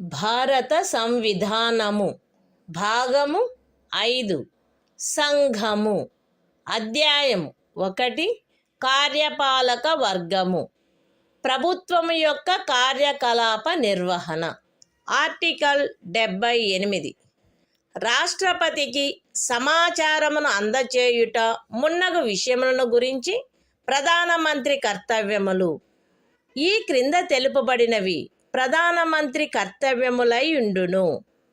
సంఘము యొక్క వ్యవహారములలో పరిపాలనకు సంబంధించి మంత్రి పరిషత్తు యొక్క సమస్త నిర్ణయములను మరియు శాసన నిర్మాణమునకై చేయబడిన ప్రతిపాదనలను రాష్ట్రపతికి తెలియచేయుట. సంఘము యొక్క వ్యవహారముల పరిపాలనకును శాసన నిర్మాణమునకై చేయబడిన ప్రతిపాదనలకును సంబంధించిన విషయములలో రాష్ట్రపతి కోరు సమాచారమును అందజేయుట మరియు ఏ విషయమైనను ఒక మంత్రిచే నిర్ణయించబడి మంత్రి పరిషత్తుచే పర్యాలోచించబడి ఉండని ఎడల ఆ విషయమును మంత్రి పరిషత్తు యొక్క పర్యాలోచనకు సమర్పించవలసినదిగా రాష్ట్రపతి అపేక్షించినచో దానిని అట్లు సమర్పించుట. The Constitution of India, Part 5, The Union. Chapter 1. The Executive. Conduct of Government Business. Article 78. Duties of Prime Minister, as respects the furnishing of information to the President, etc. It shall be the duty of the Prime Minister to communicate to the President all decisions of the Council of Ministers relating to the administration of the affairs of the Union, and proposals for legislation. B. To furnish such information relating to the administration of the affairs of the Union, and proposals for legislation, as the President may call for. And C.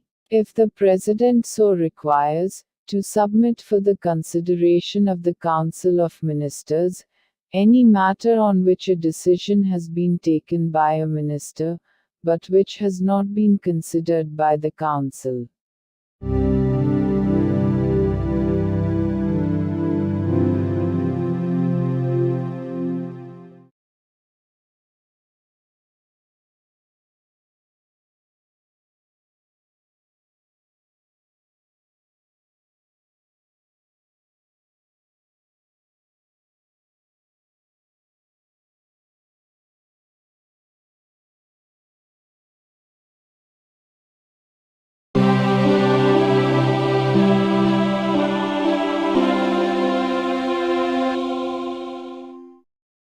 భారత సంవిధానము భాగము 5 సంఘము అధ్యాయం 2 parliament సాధారణ విషయములు article 79 parliament యొక్క సంఘటన సంఘమునకు రాష్ట్రపతితోనూ క్రమముగా రాజ్యసభ మరియు లోక్సభ అని అనబడు 2 సదనములతో కూడిన ఒక పార్లమెంటు ఉండవలెను.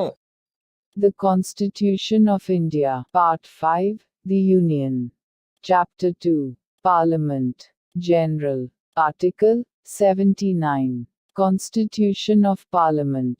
There shall be a Parliament for the Union, which shall consist of the President, and 2 houses, to be known respectively as the Council of States, and the House of the People.